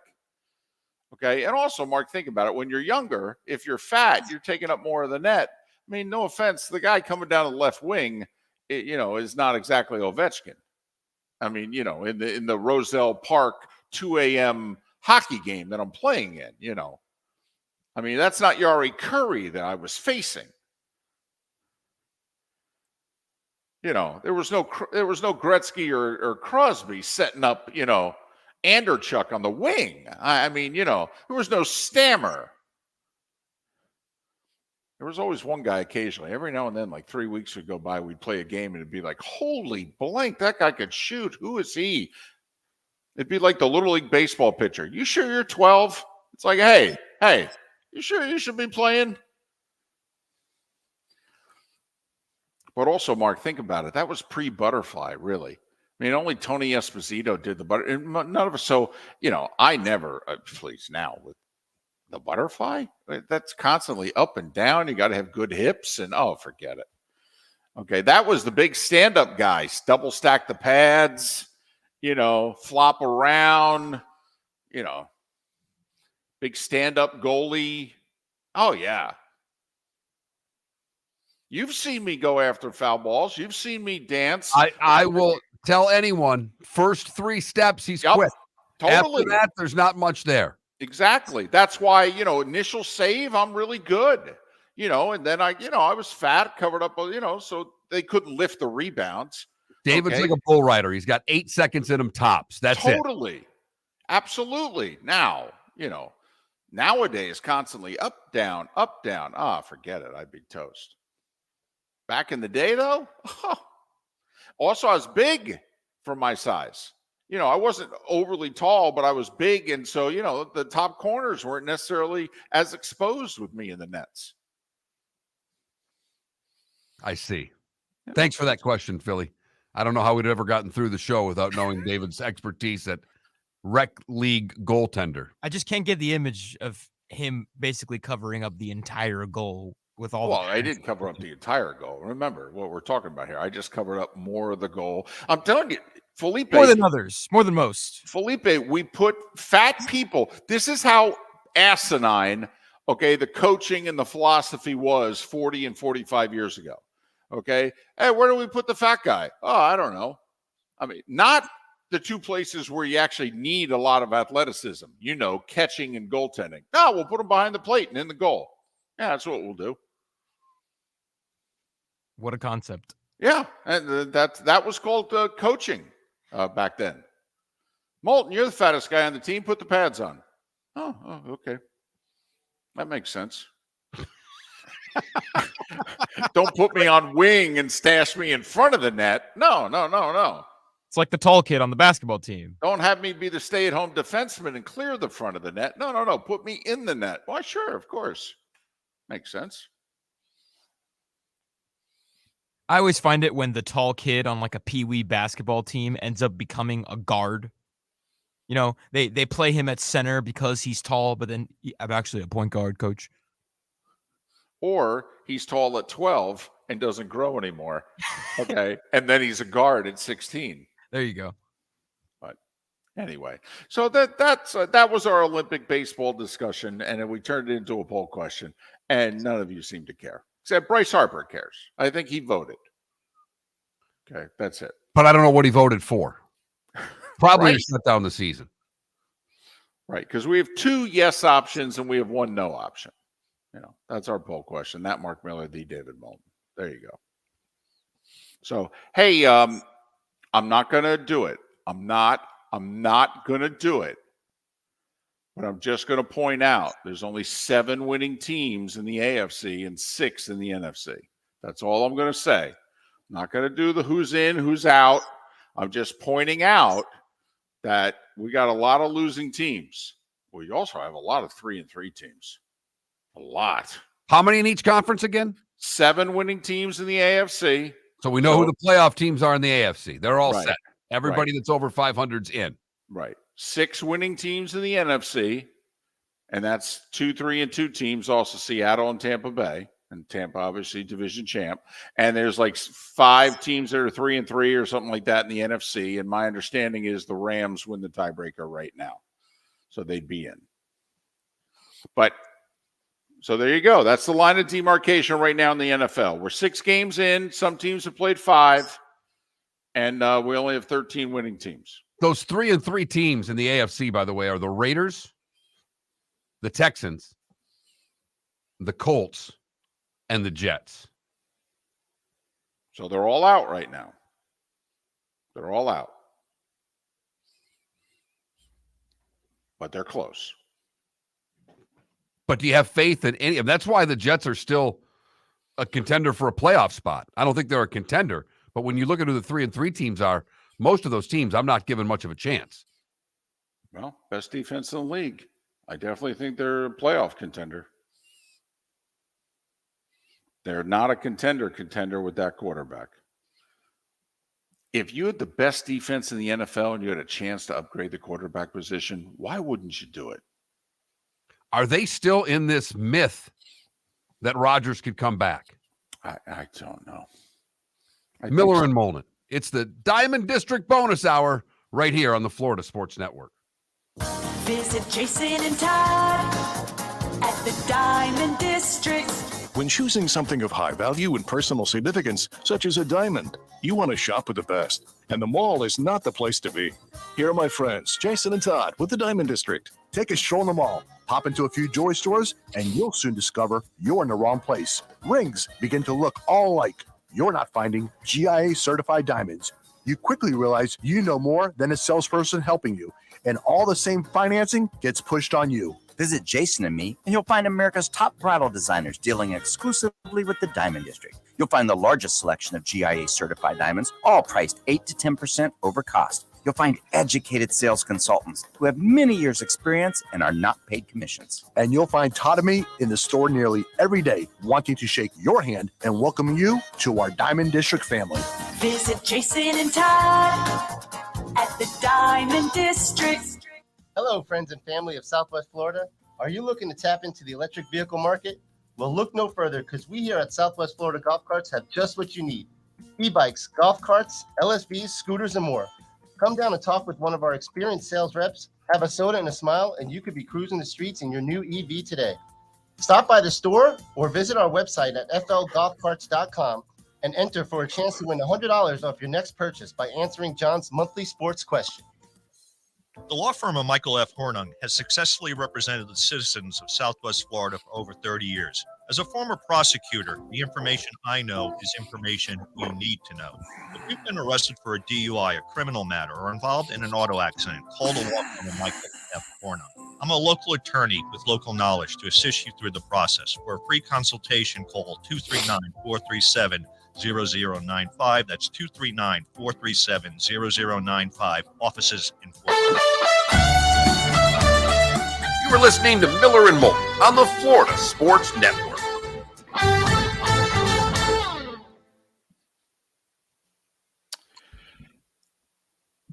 So a buddy of mine just texted me to say that what Bud Elliott was talking about, the Twix Papa Bites. They're at Papa John's. Twix Papa Bites. I'm going to punch him the next time I see him for saying he's fat. Did he really say that? Yes. That's why we're fat. No, you're not, Bud. You're in great shape, and I hate you for saying it. I was going to say. I'm going to have to text him. You asshole.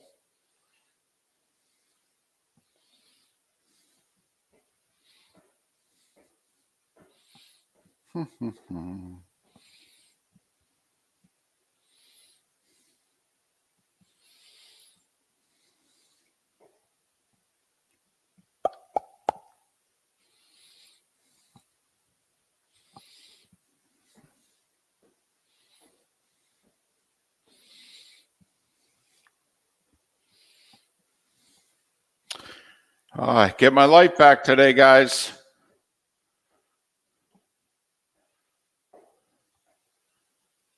I get to sleep in my own bed, in my own place.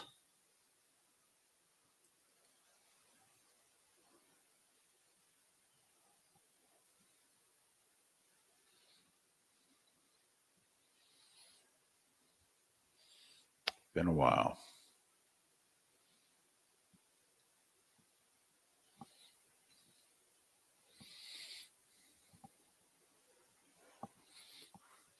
But yeah, daughter, son-in-law, granddaughter, all tested positive.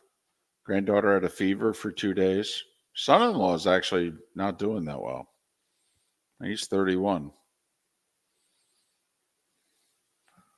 Daughter and granddaughter are now doing fine. But I got that phone call. Mark, where was I when I got that phone call? 3,000 miles away.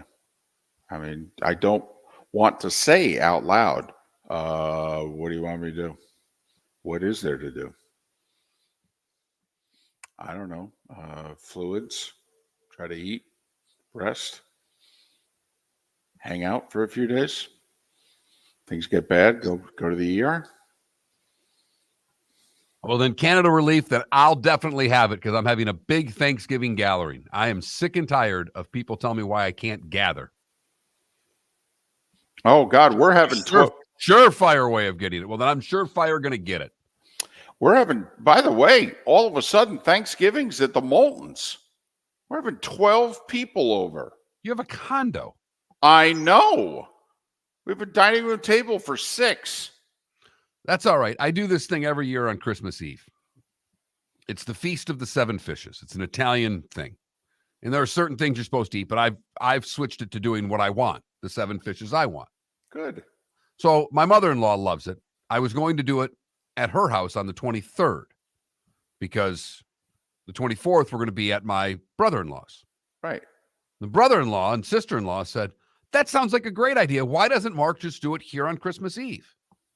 So now instead of cooking for 5 people, I'm cooking for 13. You know what? I mean, this is not a cheap meal to make for 5 people. It's all seafood and fresh seafood. So this meal is going to probably cost me $500 now. Because this just in, seafood in Pittsburgh, more expensive than seafood in Florida. Can't you mention that to them though, and go if Mention it to them. I've already been told I'm doing this. Well, no, but you could say, well, I was willing to pay and do it for 5 people. I'm not willing to pay for 13. You're so funny. No, what you're hilarious. They were going to pay for Christmas Eve dinner. So why do they get out of paying for it now? They're getting out of preparing it, and they get to get out of paying for it. 10 seconds. Man. Wow, you're a nice guy.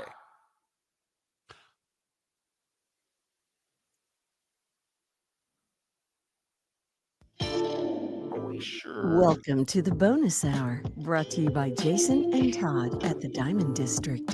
And now, here's Mark Miller and David Moulton.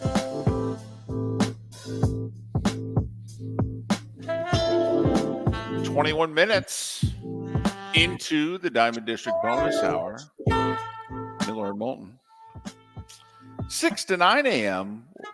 We do this Florida Sports Network thing. We're on a few other stations in the state. It's not bad. We make about 10, 12 shekels extra doing it that way. But, you know, this has been our home market for, 17 years now. We've been doing this. You know that? We're officially into year 3 of Act 3. Huh? How about that? Yeah. Yep. Still day to day. Don't get me wrong. We're still day to day. We're like nursing a hamstring injury. We've been doing it for 17 years. Could end at any moment in time. And And believe me, do we know that? And not by our choice. I don't want anyone out there thinking that we're pulling the plug on this thing. Oh, no. We didn't pull the plug the other times. We've never pulled the plug. No. We have had the plug pulled, much like the guy in Airplane unplugged the air traffic controller light and everything went out. You know what? That's how we felt a couple of times. That's a great analogy. That's true. That's exactly what it felt like, and damn near how it was done. So, but anyway, year 3 of Act 3. We did 10, we did 4, and now we're into our 17th year. We're a year or 2 away from graduating high school. You know, and I look at the Twitch family as they're like kind of like the first cousins.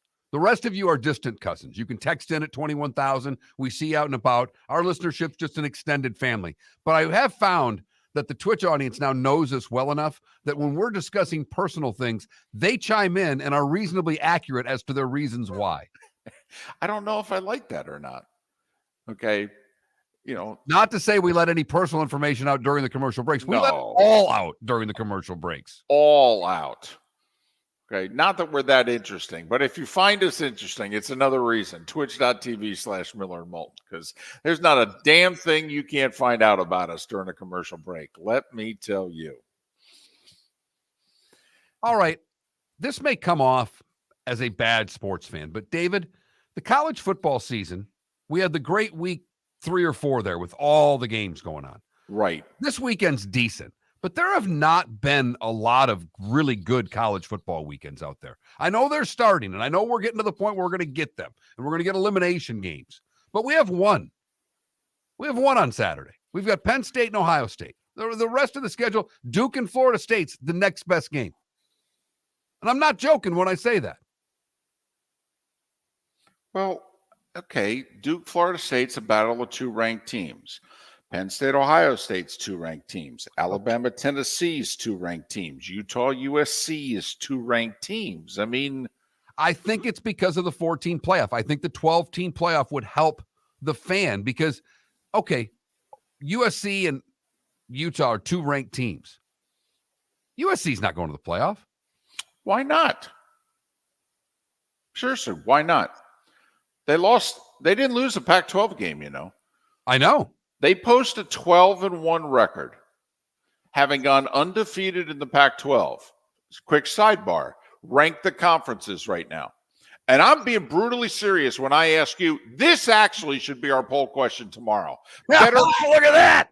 Better conference in 2023, Pac-12 or SEC? Yes, I know exactly what I just said. In 2023, better conference, Pac-12 or SEC? It's really close. I think you think it's the Pac-12, but I think it's really close because the bottom end of the Pac-12 is garbage. Yeah. Okay. And we could talk about the bottom end of the SEC. But listen, I'm fine saying it's the SEC. I just wanted to bring it up because I do think they're in the area code of the SEC this year. I agree. 12-1 USC conference champion. Undefeated in the conference, though. Okay. 11-1 Ohio State non-Big Ten conference. Ohio State goes every damn time, David. Every damn time. I don't know about that. And here's why. We have precedent. Now, I think you brought Ohio State up for a reason. Yes. Why they beat Notre Dame in South Bend and USC got routed by Notre Dame in South Bend. All right. But we've already had this. It was 2006. Michigan, all year ranked ahead of Florida. All year. And then they lost to Ohio State and they posted their 11-1. And everybody still said, oh, they're better than Florida. And then Florida went to Atlanta and won the SEC title. And they posted their 12-1 and just said, come on now, we're a conference champion. They're not. We played one more game and won it than them. We really don't go? I mean, then what's the meaning of a conference and winning it if you're going to not take us and take them? And at the end of the day, when the Big Ten ruled college football, they chose to take the conference champion with one more win.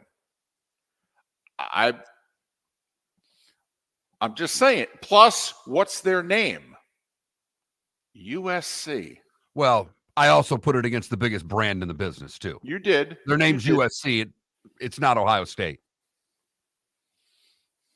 I hope a Pac-12 team runs the table. I hope Washington ends up undefeated. I do. They deserve a team in this 14 tournament, matter-of-factly. Now, your point, though, is a year from now, wow, is this a sexy, interesting game? It feels like it could be an elimination game.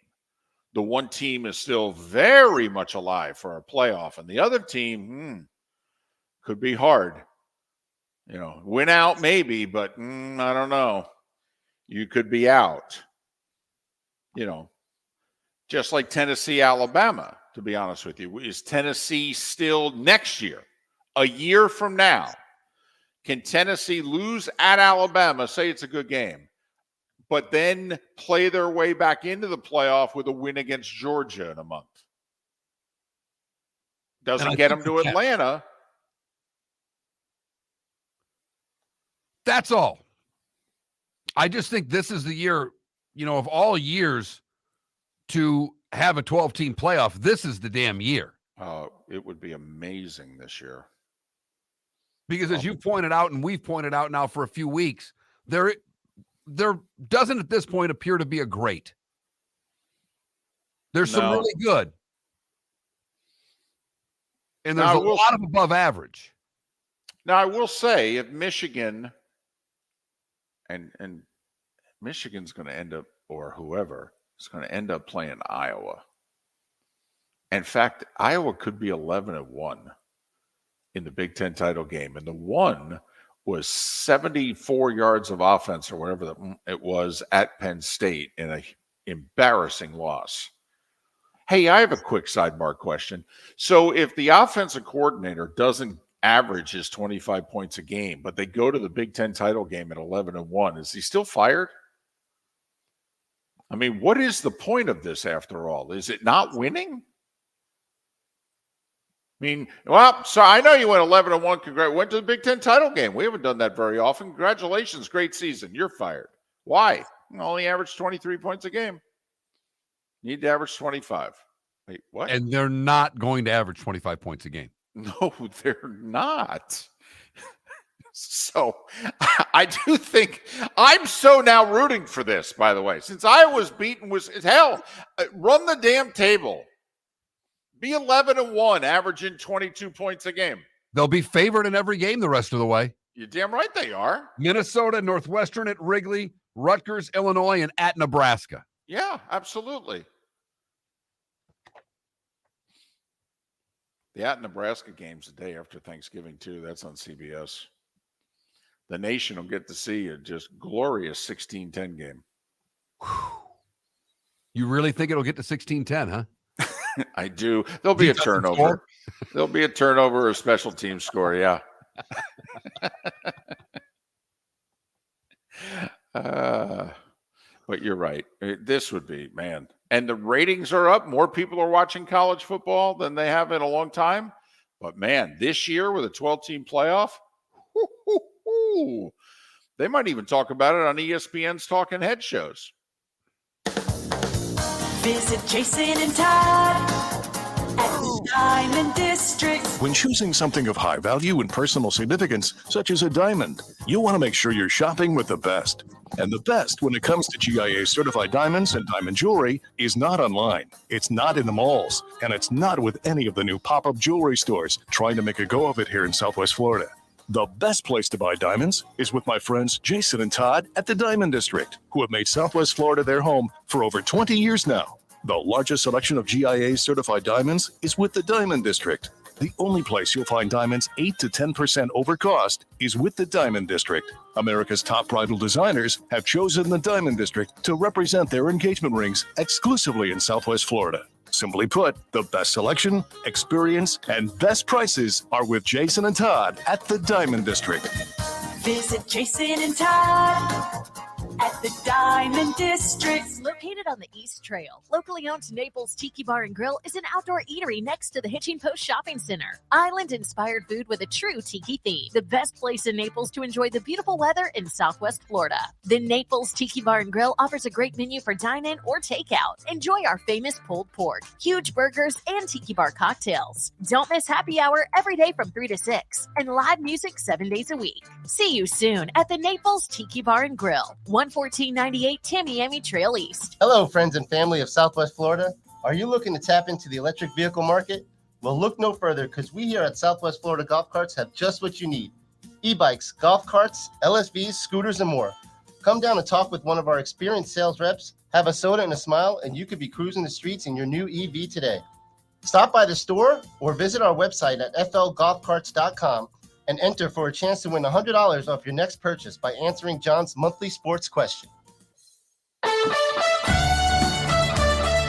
are listening to Miller and Moulton on the Florida Sports Network.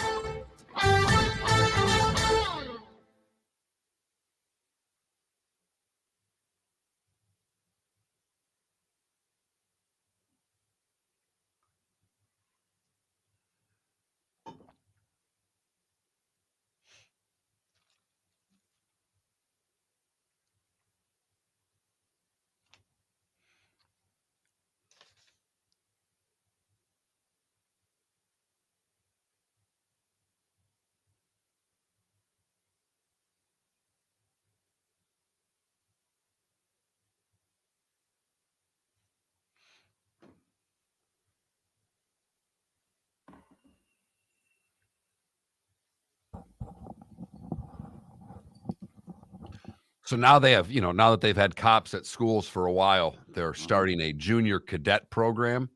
And of course, it's extracurricular. So my daughter wants to be a part of it. Like, why do you want to be a cop, honey? Yeah. I mean,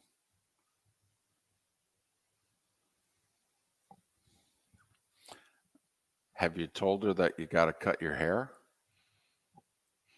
I've tried to tell her I'm on the other side of law and order, but it doesn't work. And besides, there's no junior mafia program to get into. Well, not officially. Come on, you know a guy. You know a couple guys.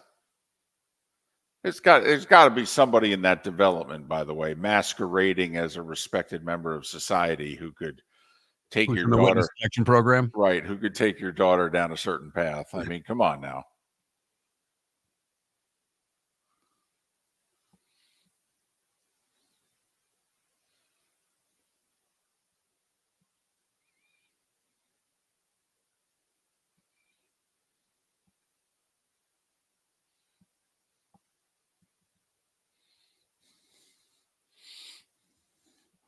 So there was a kid I played Little League with.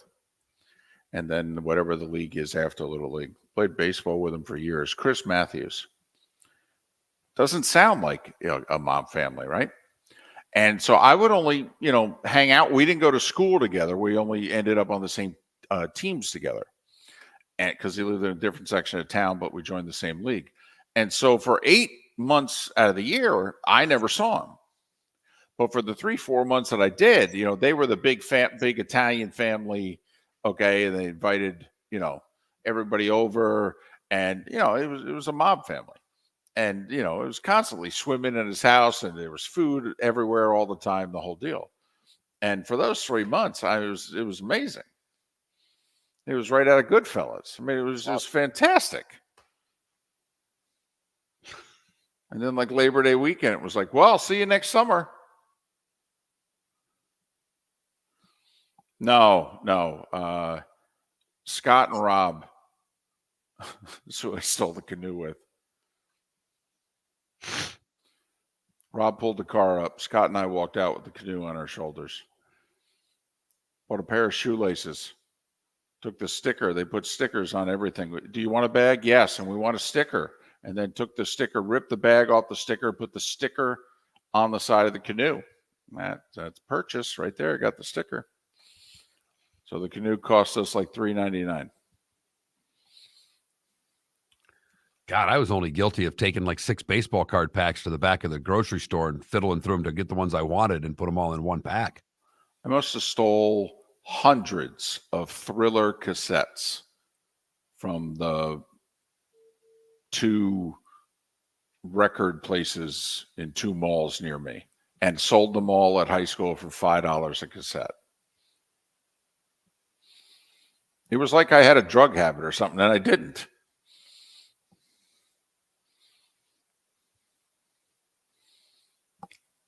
And I was a fairly goody two-shoes kid. Well, you better have been. Your mom would have kicked the crap out of you. Exactly. My mom found out about the illegal activity, and she was basically like, as long as you don't get caught, you get caught, I'll just beat you to death. When the pull cart from the golf course arrived at the condo, though, she was like, and I'm like, well, I couldn't fit it in the car. She's like, well, why didn't you just leave it there? I'm like, well, it was sitting in the parking lot.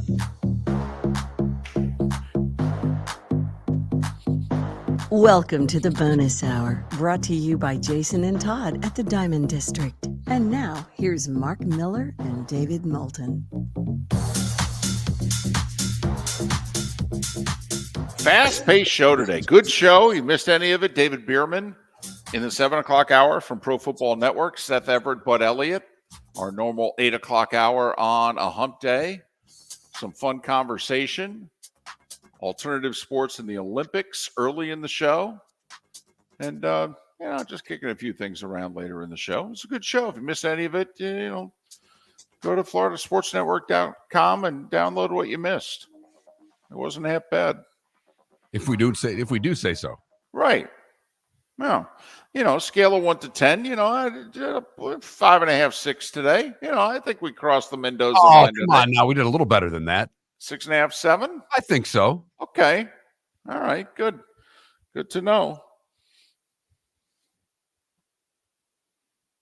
It's time for someone to take back this segment, if for no other reason than to stop David from talking about Meghan and Harry. Here's Mark Miller with Today Was the Day When. I feel like I've neglected this segment today because David's like, there's a lot going on, and I'm looking at my sheet going, okay. But a big one to start, David, a really big one. 1867, the Alaska Purchase. Come on. Have we ever made a better deal? No. Ever. Ladies and gentlemen, even in 1867, Alaska put a price tag on it. It's like buying the franchise for, $23 and selling it for, because what do you think if we put Alaska on the market today, Mark? Oh my goodness. What would Alaska get today? We paid like either 2 cents or 20 cents an acre. We paid $7.2 million for Alaska. Think about that. For Alaska. For a big ass state with a lot of oil. Put it this way. 7.2 million. Louisiana Purchase, Alaska Purchase. A lot more land with Louisiana spread out and the whole deal. And the French were broke. I know. We really took advantage of them with that one. Alaska's worth like 50 Shohei Otanis today. Alaska is twice the size of Texas in square miles. Okay? 7.2 million. Even if it was 150 years ago. Seriously. I mean, the realtor on that deal must have been like, seriously? I'm only getting 3% of this? 1873. Columbia, Princeton, Rutgers, and Yale set the rules for collegiate football. Yes, that's right. The power structure was a little different then. A little different. In fact, of all those schools, Rutgers was actually the big player. 1878. Edison makes electricity available for household use. Seems like kind of a big deal. You know, it really does. I mean, man, he did a lot of things, and a lot of them are like, oh, Tom, take a week off, will you? Jeez. Have a Fresca. Yeah, it's just, spend more time in Southwest Florida. Really relax. 1924, Red Grange scores 4 touchdowns. It was his finest collegiate game of his career. We go all the way to 67, where the American League allows the Kansas City Athletics to move to Oakland and expand the league to 12 teams in 71 with Kansas City and Seattle. It was accelerated due to the pressure from Kansas City politicians to 1969. That was not the Seattle Mariners, by the way. That was the Seattle Pilots, who went under very quickly, but then were brought back pretty quickly. We talked about this just a couple of days ago, that in 68, Tommy Smith and John Carlos won their medals and gave the Black Power salute. It took the U.S. Olympic Committee a day to suspend them for their salute. We took it really well. I mean, it's not like they walked off the podium and didn't stand for the anthem. But yeah, I get it. It was controversial, seen as disrespectful by many. But yeah. A day later, they were suspended by the Olympic Committee. Yep. 1974, Nate Thurmond of the Chicago Bulls becomes the first in the NBA to complete a quadruple double. 22 points, 14 rebounds, 13 assists, and 12 blocks. It was today in 75 that Simon and Garfunkel reunite on Saturday Night Live. They would sing My Little Town. To think that they almost got the Beatles to get back together. I know. That literally, George Harrison's the musical guest, and they're doing the thing, and Lennon and McCartney are watching the show in New York City at Lennon's apartment, and it's blocks. It's blocks away. 2 commercial breaks tops, they would have been there. Today in 77, Reggie Jackson hits 3 consecutive home runs as the Yankees beat the Dodgers in 6 to win the World Series. Did you ever watch the movie Trouble with the Curve? Clint Eastwood, Timberlake, and the actress that I really like, whose name escapes me right now. I have not seen it. I'm aware of the movie, but I know of the movie of which you speak, but no, I have not seen it. So Timberlake's a journeyman ball player whose career cut short by an arm injury, pitcher, and now he's going into scouting. Clint Eastwood's the longtime grumpy scout, and Timberlake's trying to get Eastwood's daughter. And at the very end of the movie, that he shows up and he looks right at her and he goes, Reggie Jackson, 3 homers, Game 6, 77 World Series. Who'd he hit him off of? And she looks at him like, seriously? That's it? That's all you got for me? He's like, yeah, that's it. Basically, this was like her Baltimore Colts exam. Okay. And so she rattles them off. Bert Hooton, Elias Sosa, Charlie Huff. And he goes, okay. And he makes his move. Today in 1988, Roseanne made its debut on ABC TV. And dominated Yeah, we never had a show quite like. I mean, it was as raw as All in the Family was in the 70s. We hadn't had Yes. a show that raw in a long time on television. No. Zach De La Roca left the band Rage Against the Machine today in 2000. And today in 2009, in the second quarter, Tom Brady threw 5 touchdown passes against the Tennessee Titans. That would be a record for touchdown passes in a quarter. Remember those days, Patriot fan? Look at you. That was 5 and a quarter. Okay. They may not go 5 in a month. George C. Scott, Chuck Berry, Peter Boyle, Dawn Wells, that's Mary Ann from Gilligan's Island, for those of you scoring at home, and Lee Harvey Oswald, all born today. Coach Ditka's 84. Martina Navratilova is 67. The hitman Thomas Hearns is 65. Jean-Claude Van Damme is 63. Great trumpeter Wynton Marsalis is 62. Alex Corr is 48. Lindsey Vonn, 39. And Brittany Griner is 33. What did I miss, David? I've been waiting. Well, you hit on a lot more than you thought you had. Okay. U.S. takes control of Puerto Rico today in 1898. Thomas Edison died today in 1931. He was 84 years old. He died in Jersey. I grew up in Edison, New Jersey. Yes, named after him. And what else we got today? Clean Water Act. Nixon. It's funny, Republican, he doesn't get any credit. He did a lot of things that, were now labeled as very Democrats. Nixon did, including the Clean Water Act today in 72. Surprised he had time for it. Well, I mean, and then he went to China. Right. I mean, he had a lot of time. Besides, he'd already done the whole burglary thing and just, And that was long done. He was just trying to cover it up at this point. Well, exactly. I mean, that took a lot of his time. Oh, wait, real quick, because you mentioned Reggie Jackson. Did you know that last night Kyle Schwarber tied Reggie Jackson for the most home runs in postseason history for a left-handed hitter? 18 home runs. They've added a lot of rounds. Yes. I mean, it's an unfair comparison.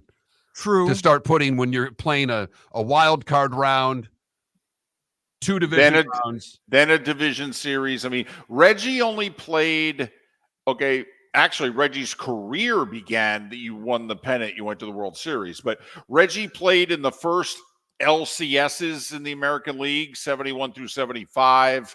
Only the 1 year, the strike year of 81, did he play around before the LCS. But that's still impressive. You're in the same October sentence as Reginald Martinez Jackson. At the same token, it shows how many playoff teams he's been on, and it shows how big time he's been in those moments. And it shows he probably has more home runs than singles in the playoffs. As he did. By the way, Amy Adams, thank you, in the Twitch chat room. Amy Adams, the actress whose name I forgot. And I'm a fan. You've heard folks elsewhere mock Florida is gonna Florida. Well, Mark Miller sees it differently. He calls it the good, the bad, and the ugly. What you got, Mark? We go to Massachusetts for the good, where Susan Maxwell retired.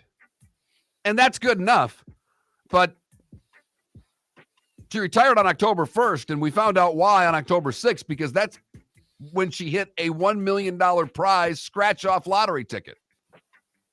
The great-grandma says she's going to share her money with all of her family. God, I'd like to be one of those great-grandchildren. For the bad, we go to Lakeland, where police arrived to issue a warrant for Johnny Yates. When they pulled up to the house, there was a whiteboard on the window that said, Johnny Yates does not live here. That didn't throw the police off. When someone left the house, they told the police that Johnny was inside with several other people. Deputies used a loudspeaker to get him to leave. That didn't work. After an hour, they had to smoke the occupants out of the house. After still getting no response, they sent the dogs in. That's when Yates who's hiding in a chest of drawers, was finally apprehended. The whiteboard didn't work. Finally, the ugly. An EasyJet flight was canceled, and its passengers had to disembark after someone aboard the aircraft left a deuce on the bathroom floor. Oh, for goodness sakes.